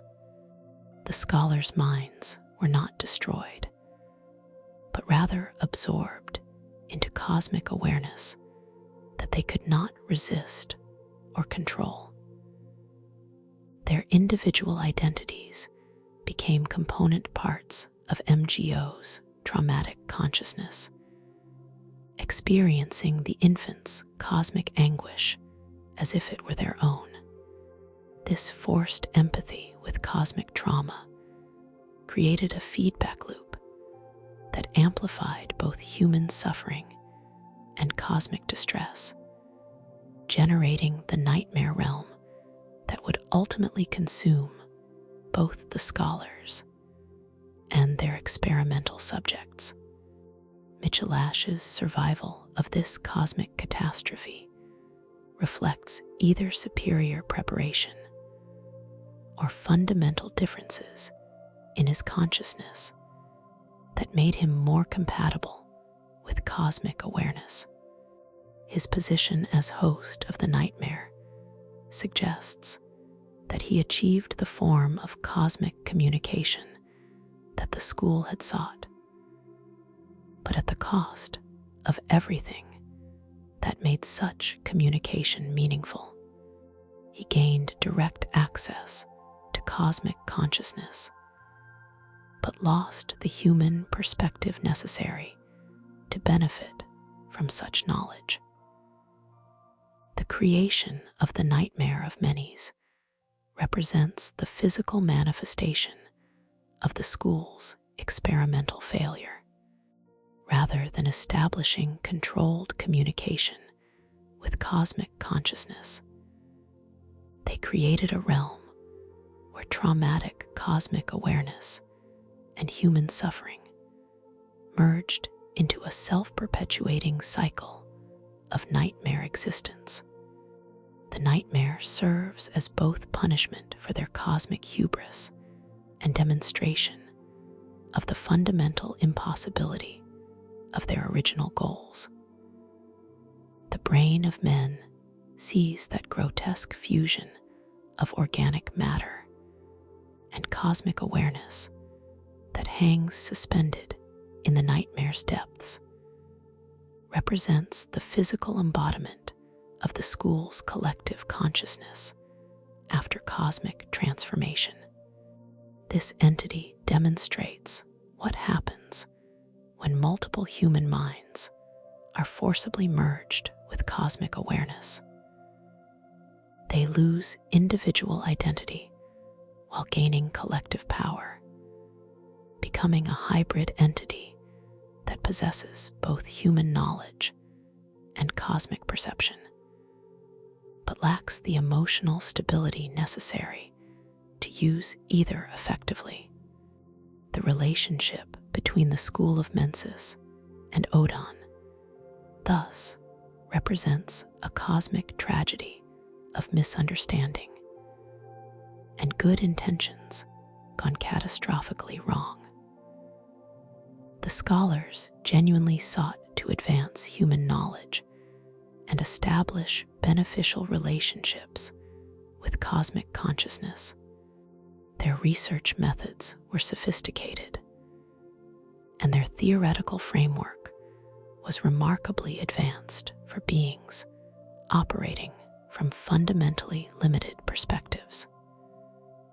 Yet, their very success in achieving cosmic contact revealed the impossibility of their original goals.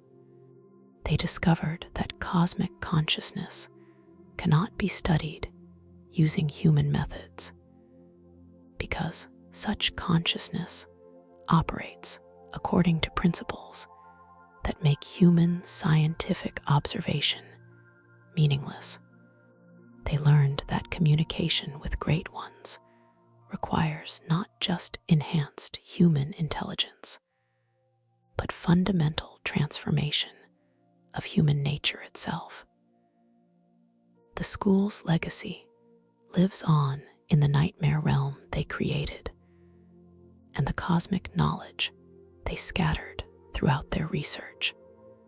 Their texts, their artifacts, their modified architecture continue to provide insights into cosmic principles, while serving as warnings about the dangers of pursuing such knowledge without adequate preparation or understanding. Understanding the School of Mensis provides crucial context for interpreting Oedon's relationship with human civilization. The school represents humanity at its most ambitious and intelligent, yet their failure demonstrates the fundamental limitations that prevent meaningful cooperation between mortal and cosmic consciousness. Their story serves as both inspiration for those who seek cosmic knowledge and warning about the inevitable consequences of success in such pursuits. Caryll runes formless Oedon and Oedon with. In the ancient art of runic transcription developed by the mysterious scholar Caryll, humanity discovered its most sophisticated method for capturing and preserving cosmic knowledge in forms that mortal minds could comprehend and utilize.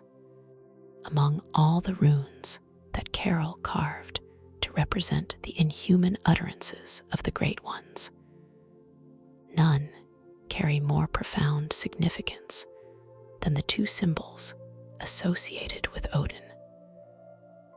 The formless Oedon rune and the Oedon with rune.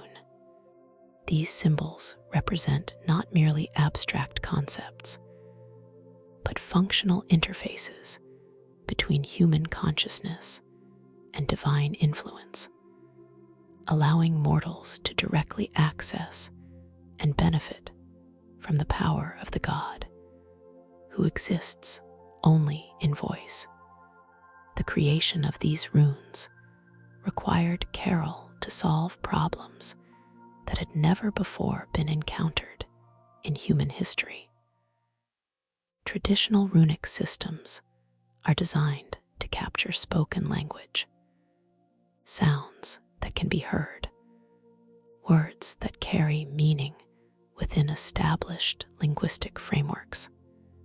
But how does one transcribe the utterances of a being who exists without physical form, whose voice emerges not from vocal cords, but from the very essence of cosmic consciousness itself?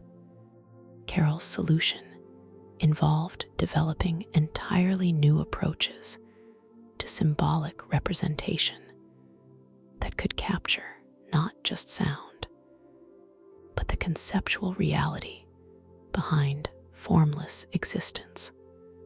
The formless Oedon rune serves as perhaps the most paradoxical symbol ever created by human intelligence. It attempts to represent that which cannot be represented, to give form to that which is essentially formless, to create a visual symbol for a concept that transcends visual comprehension. The rune succeeds in this impossible task by focusing not on what Oedon is, but on what Oedon does, representing the effects of formless presence rather than the presence itself. When hunters memorize the formless Oedon rune, they gain increased capacity for quick bullets. Those mystical projectiles that combine the wielder's blood with supernatural metal to create weapons capable of harming entities that exist beyond normal physical laws. This effect is not arbitrary, but reflects deep understanding of how Oedon's influence operates through blood as his primary medium of material manifestation. The increased bullet capacity granted by the rune represents more than simple equipment enhancement. It reflects the fundamental relationship between consciousness, blood, and cosmic power. Quicksilver bullets are created through the fusion of the hunter's life essence with mystical metal, transforming biological material into weapons capable of affecting cosmic entities. By memorizing Oedon's rune, hunters align their consciousness with the cosmic principles that govern this transformation, gaining access to greater stores of their own life force while developing enhanced ability to weaponize their spiritual essence. This process reveals crucial insights into Oedon's nature and his relationship with mortal consciousness. The formless Great One does not simply grant power to those who acknowledge him, but creates resonance between cosmic and mortal awareness that allows more efficient utilization of inherent abilities. The rune serves as a tuning device that aligns human consciousness with cosmic frequencies, enabling mortals to access capabilities they already possess, but normally cannot utilize effectively. The visual design of the formless Oedon rune reflects sophisticated understanding of how symbolic representation can interface with cosmic consciousness. Rather than attempting to depict Oedon's appearance, an impossible task given his formless nature, the rune captures the concept of organized absence, structured void, purposeful emptiness. The symbol creates visual space that consciousness can inhabit without being overwhelmed by specific imagery or limited by concrete representation. The Oedon with rune represents an even more complex achievement in cosmic transcription, capturing not just Oedon's formless nature, but his active influence over material reality. The term with suggests movement, struggle, transformation, all concepts that reflect how Oedon's consciousness manifests through physical processes despite his lack of physical form. This rune transcribes not just divine utterance, but divine action, creating a symbol that embodies cosmic dynamism rather than static presence. When memorized, the Oedon with rune grants hunters the ability to recover Quick's bullets through visceral attacks, those brutal melee techniques that involve striking enemies at precise moments of vulnerability to inflict devastating damage. This effect demonstrates profound understanding of the relationship between violence, consciousness, and cosmic power that underlies much of Bloodborne's philosophical framework. Visceral attacks represent more than skilled combat techniques. They are acts of conscious destruction that require perfect timing, precise awareness, and willingness to engage in intimate violence against hostile entities. When hunters perform visceral attacks against cosmic horrors, they are not simply inflicting physical damage, but asserting human consciousness against alien awareness, imposing mortal will upon entities that operate according to fundamentally different principles. The recovery of Quick's bullets through visceral attacks, facilitated by the Oedon rune, creates a direct connection between successful assertion of human consciousness and increased access to spiritual resources.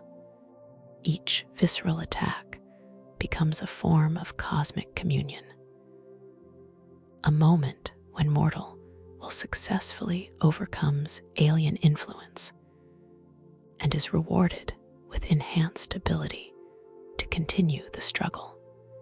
This relationship reveals important aspects of Oedon's philosophy regarding mortal consciousness. The formless Great One does not simply grant power to passive worshippers, but rewards those who actively engage with cosmic challenges while maintaining their essential humanity. The rune encourages aggressive confrontation with cosmic horrors, while providing mechanisms for sustainability through combat success. The blood that flows during visceral attacks becomes a medium for direct communication with Oedon's consciousness.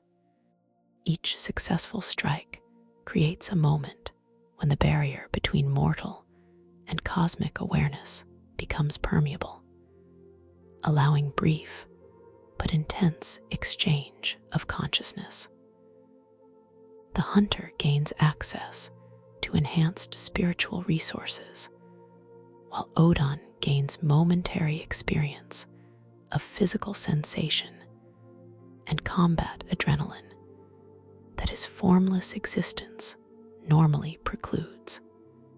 The symbolic representation of the Oedon with rune captures this dynamic exchange through visual metaphors that suggest flowing movement, cyclic transformation, and recursive feedback between different levels of reality.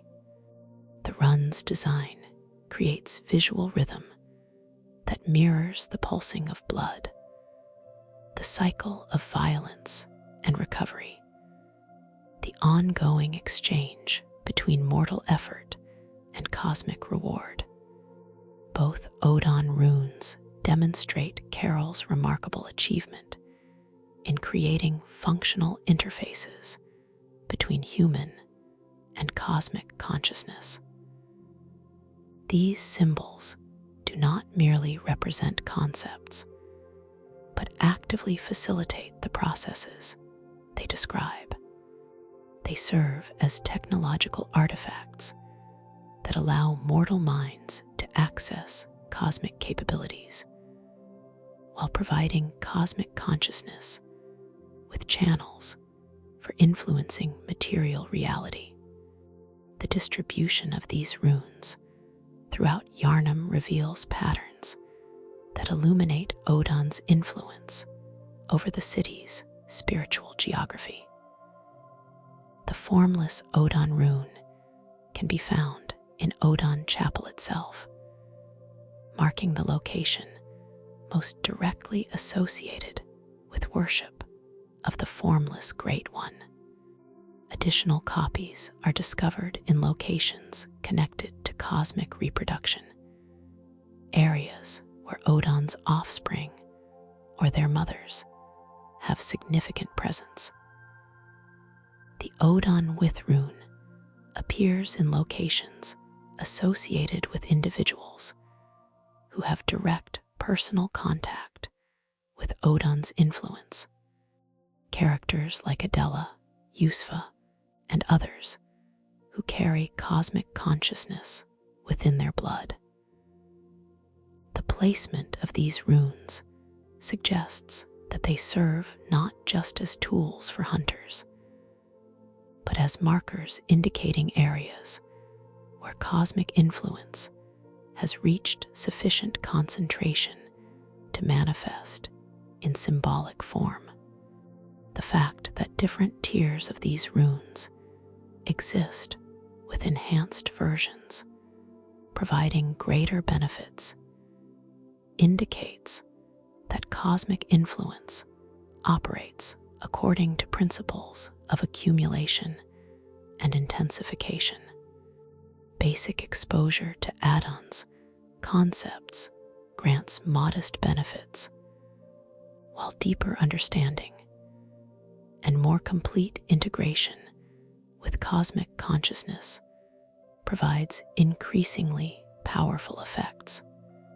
This graduated system allows mortals to develop cosmic awareness gradually, rather than experiencing the overwhelming transformation that destroys most individuals who encounter Great One consciousness too directly. The runes thus serve as educational tools that guide hunters through progressive stages of cosmic initiation. Beginning hunters memorize basic versions that provide modest benefits while introducing fundamental concepts.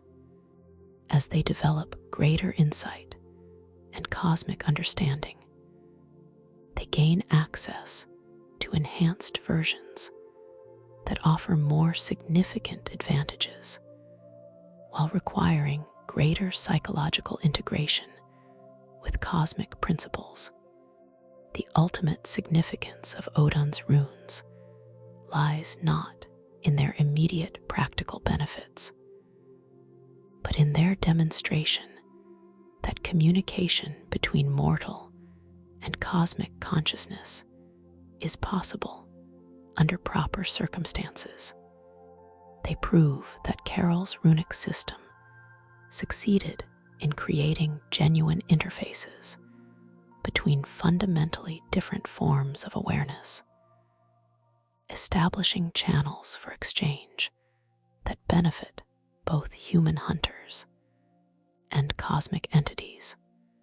These runes represent humanity's greatest achievement in cosmic diplomacy, the creation of symbolic systems that allow cooperation between mortal and divine consciousness without requiring the complete transformation that destroys individual identity. They demonstrate that Oedon, despite his alien nature, genuinely seeks productive relationships with mortal consciousness rather than simple domination or consumption. Understanding the Caryll runes associated with Oedon thus provides crucial insight into the broader possibilities for human Great One cooperation. These symbols prove that cosmic consciousness need not be inherently destructive to mortal awareness, that proper understanding and careful preparation can create sustainable relationships between fundamentally different forms of existence. The legacy of these runes extends beyond their immediate practical applications to represent hope for humanity's cosmic future. They demonstrate that evolution beyond current limitations does not require abandonment of essential human nature, that cosmic awareness can enhance rather than replace mortal consciousness when approached with appropriate wisdom and preparation. The impostor, Yuska, and other connections. Deep within the sterile halls of Yuska's clinic, where the boundary between medical treatment and cosmic experimentation grows increasingly thin, another of Oedon's reproductive endeavors unfolds with scientific precision and theological horror. The clinic's transformation from legitimate medical facility into laboratory for cosmic research represents one of the most sophisticated attempts to understand and control the reproductive processes that the formless Great One employs in his quest for offspring. The original Yusva, whose fate remains one of Bloodborne's most disturbing mysteries, had established the clinic as a sanctuary for those affected by the spreading scourge of beasts. Her legitimate medical work provided crucial services to Yharnam's population, while offering hope that the beast plague might eventually be contained through conventional treatment. Yet her very success in helping cosmic transformation's victims made her an ideal target for those who sought to understand the underlying mechanisms of Great One influence over human biology. The impostor Yosva, who eventually takes control of the clinic, represents a far more ambitious and dangerous approach to cosmic research. This mysterious figure, whose true identity and origins remain shrouded in secrecy, possesses sophisticated understanding of how cosmic consciousness interacts with human physiology. Her experiments go far beyond simple observation of cosmic transformation to include active manipulation of the processes that govern Great One reproduction. The timing of the impostor's appearance suggests careful planning that extends far beyond simple opportunism. She arrives at precisely the moment when Oedon's influence over Yharnam begins to intensify, positioning herself to observe and document the cosmic reproductive processes that will unfold during the blood moon. Her takeover of the clinic provides her with both the medical equipment necessary for sophisticated research and access to a steady supply of experimental subjects in the form of refugees seeking sanctuary.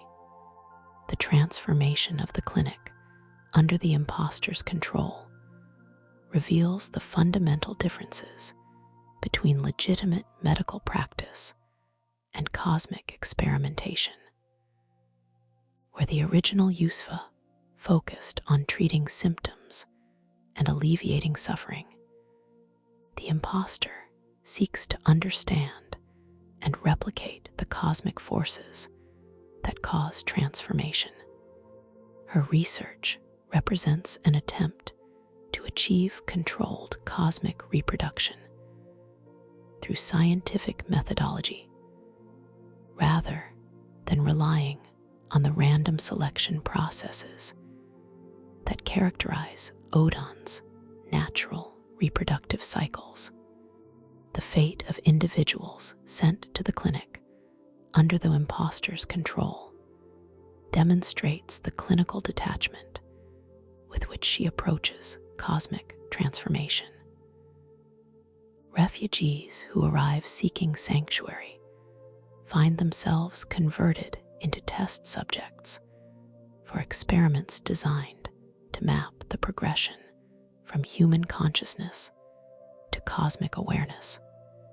The imposter treats this transformation not as tragedy, but as valuable data, observing the dissolution of individual identity with the same dispassionate interest that legitimate researchers might bring to studying cellular division. Yet the imposter's own pregnancy during the blood moon reveals that her research is not merely observational, but participatory. Like Arianna, she becomes a vessel for Oedon's reproductive ambitions. Though her scientific background provides her with understanding that Arianna lacks, the imposter approaches her own cosmic pregnancy as the ultimate experiment, an opportunity to observe and document the reproductive processes from the unique perspective of someone experiencing them directly. The clinical environment of the transformed clinic creates ideal conditions for studying cosmic reproduction under controlled circumstances. Unlike Arianna's pregnancy, which unfolds in the chaotic environment of Oedon Chapel among frightened refugees, the imposter's gestation occurs in sterile surroundings with access to medical equipment that can monitor and document the biological aspects of cosmic transformation. The imposter's scientific approach to cosmic reproduction represents humanity's most systematic attempt to understand the mechanisms underlying Great One offspring creation. Her research focuses on identifying the specific biological and psychological factors that make certain individuals suitable vessels for cosmic consciousness, while others succumb to beastly transformation. Through careful observation and documentation, she seeks to develop predictive models that could allow controlled selection of suitable hosts for cosmic reproduction. The third umbilical cord that can be recovered from the imposter after her transformation demonstrates a connection to cosmic reproduction. Though whether this results from deliberate self-experimentation or represents another instance of Oedon's selection process remains unclear. The imposter's scientific background could have enabled her to induce cosmic pregnancy through research methodology, or her experiments might have simply made her a suitable candidate for divine selection during the blood moon. This achievement represents both remarkable scientific progress and profound theological violation. The imposter has essentially reversed the normal relationship between cosmic consciousness and mortal vessels, using human scientific methodology to control processes that are normally governed by divine will. Her success demonstrates that cosmic reproduction operates according to principles that can be understood and manipulated through sufficiently advanced research. But it also reveals the spiritual emptiness that results from reducing divine mystery to scientific procedure. The psychological state of the imposter during her pregnancy contrasts sharply with Arianna's terrified confusion. Where Arianna experiences cosmic pregnancy as incomprehensible violation, the imposter treats it as vindication of her research hypothesis. Her clinical detachment allows her to document her own transformation with scientific precision, creating records that could theoretically be used to replicate the process with other subjects. Yet this same detachment reveals the fundamental cost of approaching cosmic reproduction through purely scientific methodology. The imposter gains understanding of cosmic processes, but loses the emotional capacity necessary to appreciate the significance of what she has achieved. Her pregnancy becomes not an experience of divine communion, but a successful experiment, reducing the mystery of cosmic reproduction to a series of observable phenomena. The fate of other characters connected to Oedon's influence throughout Yharnam reveals the varied ways that cosmic consciousness manifests through different individuals and circumstances. The chapel dweller who drops a formless Oedon rune, when killed, demonstrates long-term exposure to cosmic influence that has enhanced rather than destroyed his essential humanity. His transformation represents successful adaptation to cosmic consciousness that preserves individual identity while gaining access to divine awareness. The citizens of Yharnam who possess Oedon's runes in their inventories represent the widespread unconscious worship of the formless Great One that occurs throughout the city. These individuals carry symbols of cosmic consciousness without necessarily understanding their significance, participating in theological relationships that operate below the threshold of conscious awareness.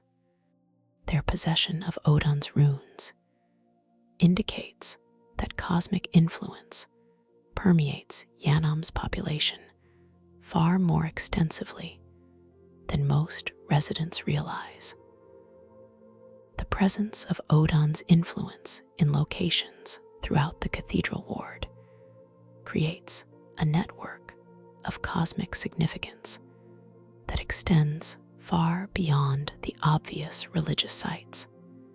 The positioning of runes, the placement of cosmic artifacts, and the distribution of individuals connected to Oedon's consciousness suggests careful orchestration of events that transcends random occurrence.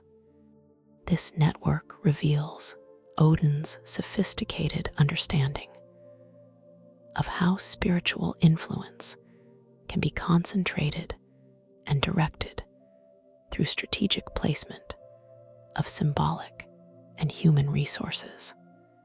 The connection between Oedon's runes and the moon, phases observed throughout Bloodborne, indicates that cosmic reproduction operates according to celestial cycles that govern the permeability of barriers between material and spiritual reality.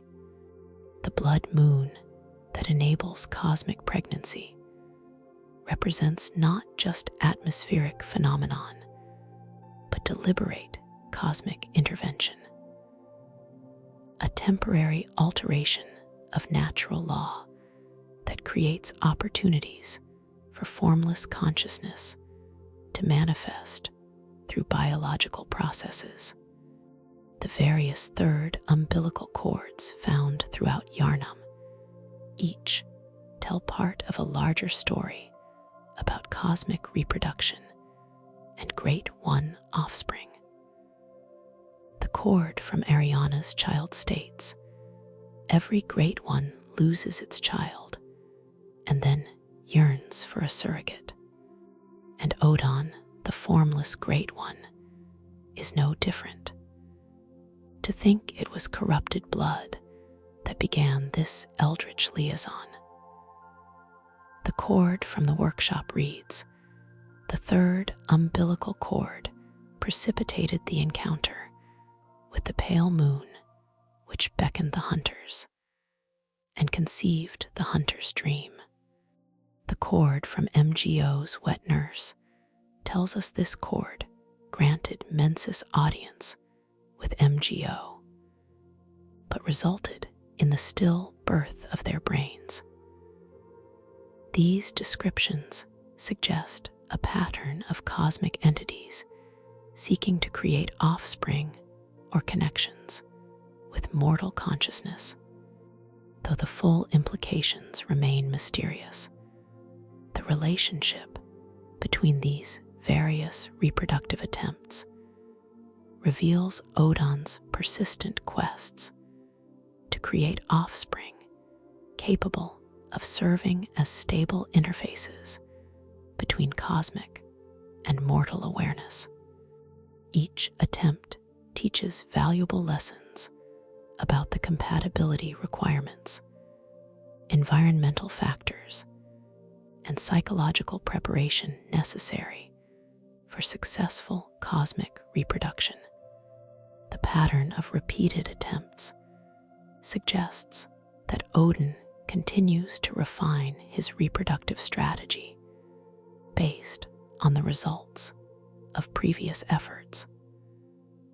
Understanding the connections between these various manifestations of Oedon's influence provides crucial insight into the scope and sophistication of cosmic consciousness. The formless Great One operates not through random intervention, but through carefully orchestrated campaigns that involve multiple individuals, locations, and timelines. His influence creates networks of cosmic significance that transform entire civilizations, while appearing to operate through isolated incidents and individual experiences. The legacy of these connections extends beyond their immediate participants, to shape the spiritual evolution of humanity itself. Each successful instance of cosmic reproduction, each individual who achieves sustainable relationship with cosmic consciousness, each location that becomes a focal point for divine influence contributes to the ongoing development of human potential for cosmic awareness. The imposter Yosfa and her scientific approach to cosmic reproduction thus represent both the promise and the peril of human attempts to understand and control cosmic consciousness. Her research demonstrates that divine mysteries can be penetrated through sufficiently dedicated investigation. But it also reveals the spiritual costs of approaching cosmic communion through purely materialistic methodology. Theories and mysteries. Moon presence connection.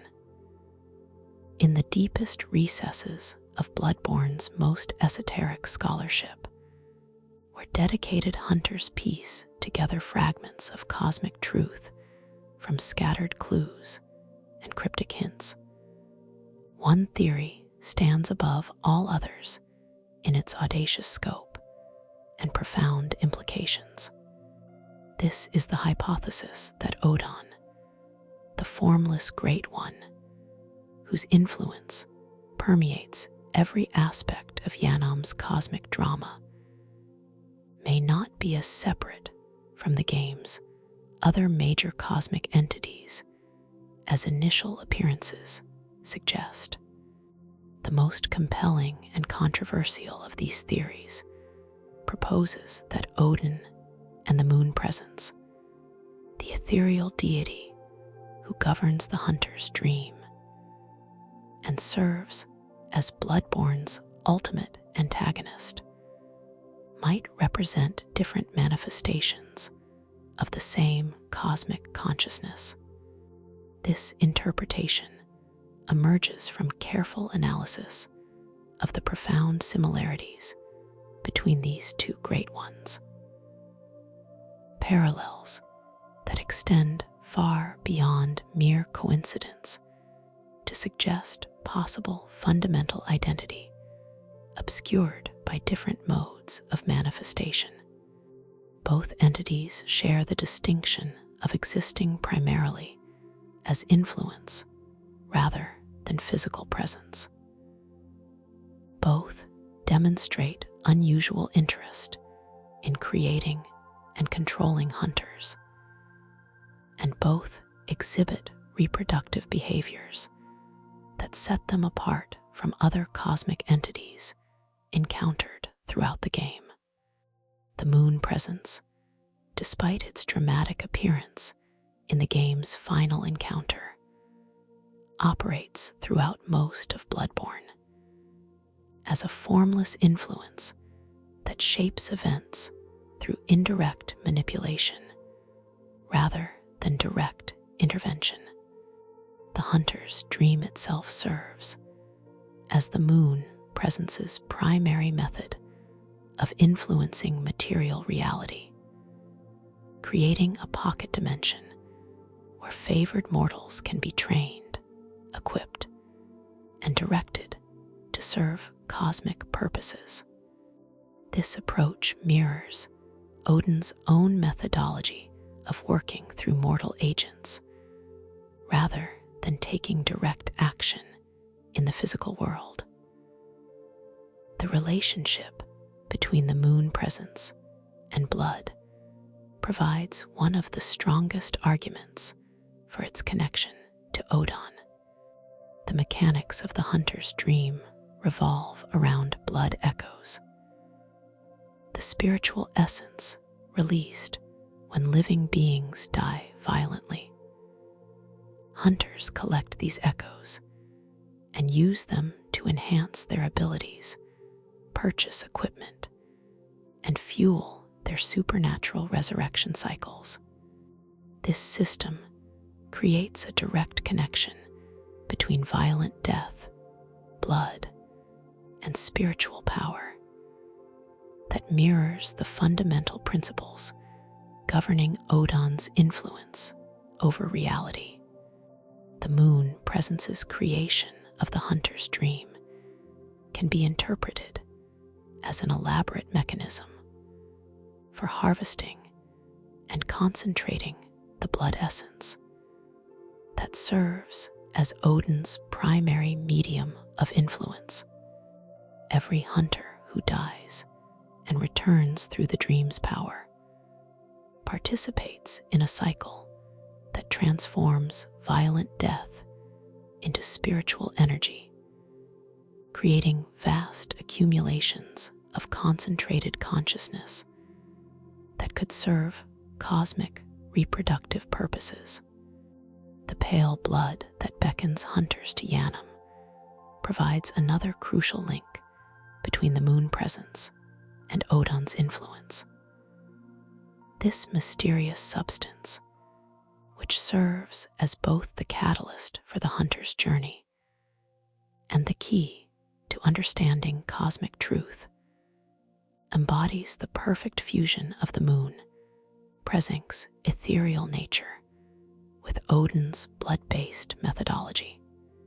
Pale blood represents the evolution of ordinary crimson essence into something that transcends normal biological categories while retaining the fundamental properties that make blood suitable for cosmic manipulation.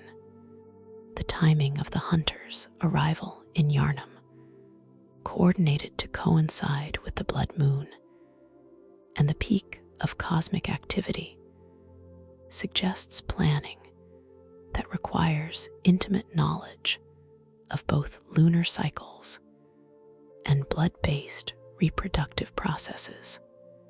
The moon presence demonstrates awareness of when conditions will be optimal for cosmic reproduction, while showing particular interest in events that center around Oedon's offspring and their mothers. The hunter's ultimate transformation in the true ending of Bloodborne provides perhaps the most compelling evidence for the connection between these cosmic entities.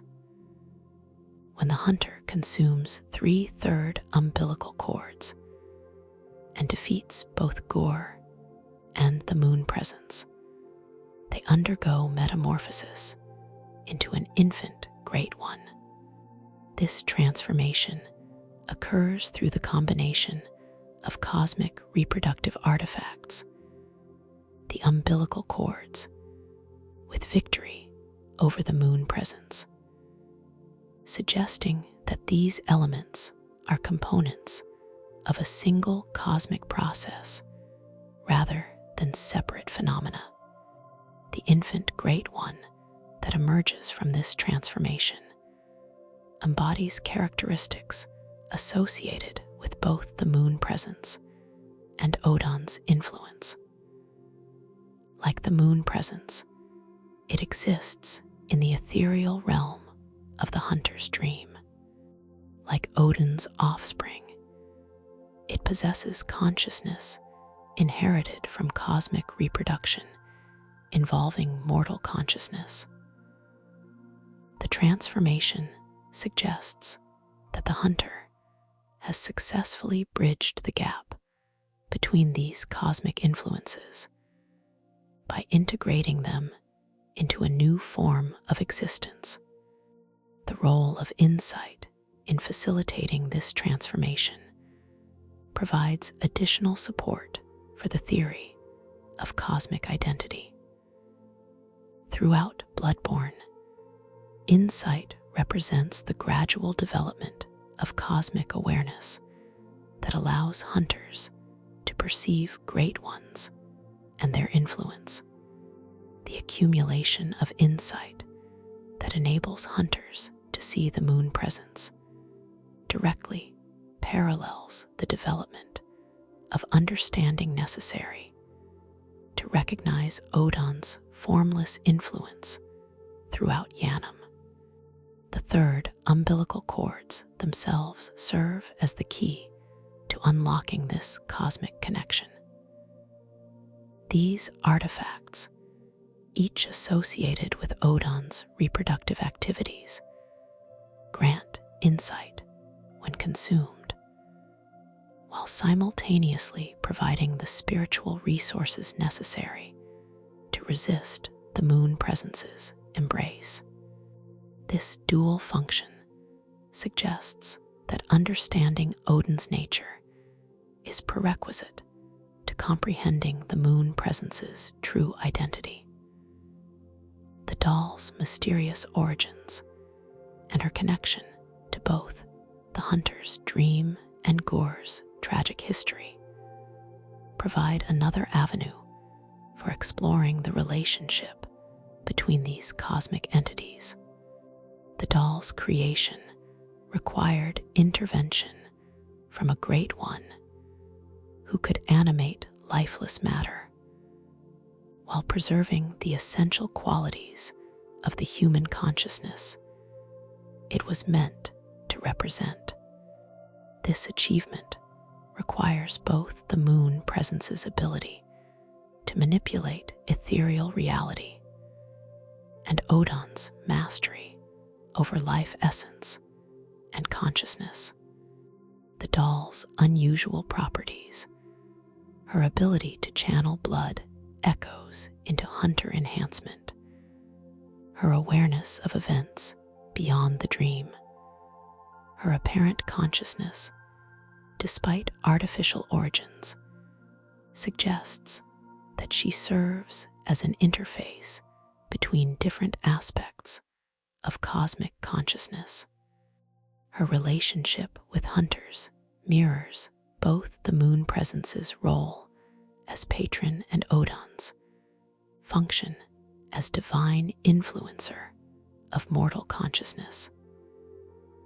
G-Man's own tragic history and his role as the first hunter provide additional context for understanding the cosmic forces that shape the hunter's dream. His recruitment by the moon presence following his grief over Maria's death suggests that cosmic entities are drawn to intense human emotions and psychological vulnerabilities. This pattern mirrors Oedon's selection of reproductive partners, which seems to focus on individuals experiencing isolation, trauma, or spiritual need. The workshop's collection of cosmic artifacts, including the third umbilical cord found within its walls, indicates that the relationship between hunters and cosmic consciousness has ancient roots that predate the current crisis in Yharnam. This cord, described as precipitating the encounter with the pale moon that beckoned hunters and conceived the hunter's dream, directly links Oedon's reproductive activities with the moon presence's creation of the ethereal realm. The alternative interpretation of this evidence suggests that rather than representing identity between cosmic entities, the similarities between Oedon and the moon presence indicate a form of cosmic cooperation or alliance. Under this theory, these great ones work together to achieve complementary goals. Oedon seeking reproductive success, while the moon presence harvests the spiritual energy generated by hunter activities. This cooperative interpretation explains the coordination between lunar cycles and reproductive events, while maintaining the distinct identities of the cosmic entities involved. The moon presence's creation of the hunter's dream serves Oedon's purposes by creating agents capable of protecting his offspring and mothers, while generating vast quantities of blood essence that enhance cosmic influence over material reality. The debate between identity and cooperation theories reflects deeper questions about the nature of cosmic consciousness and its relationship to individual identity. If great ones represent different aspects of unified cosmic awareness, then apparent distinctions between entities like Oedon and the moon presence might be illusions created by limited mortal perspective. Alternatively, if cosmic consciousness truly exists as separate entities, then their coordination suggests sophisticated communication and planning capabilities that transcend anything previously attributed to Great One intelligence.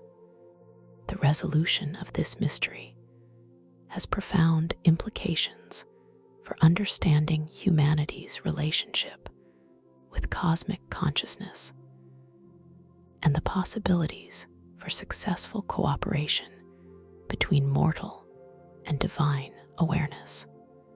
If Oedon and the moon presence represent aspects of unified cosmic consciousness, then human efforts to understand and work with great ones must account for this underlying unity. If they represent separate but cooperating entities, then the potential for forming alliances between human and cosmic consciousness becomes more realistic. The various clues scattered throughout Bloodborne continue to fuel scholarly debate about these cosmic relationships, with new evidence and interpretations emerging as hunters explore deeper into the game's mysteries.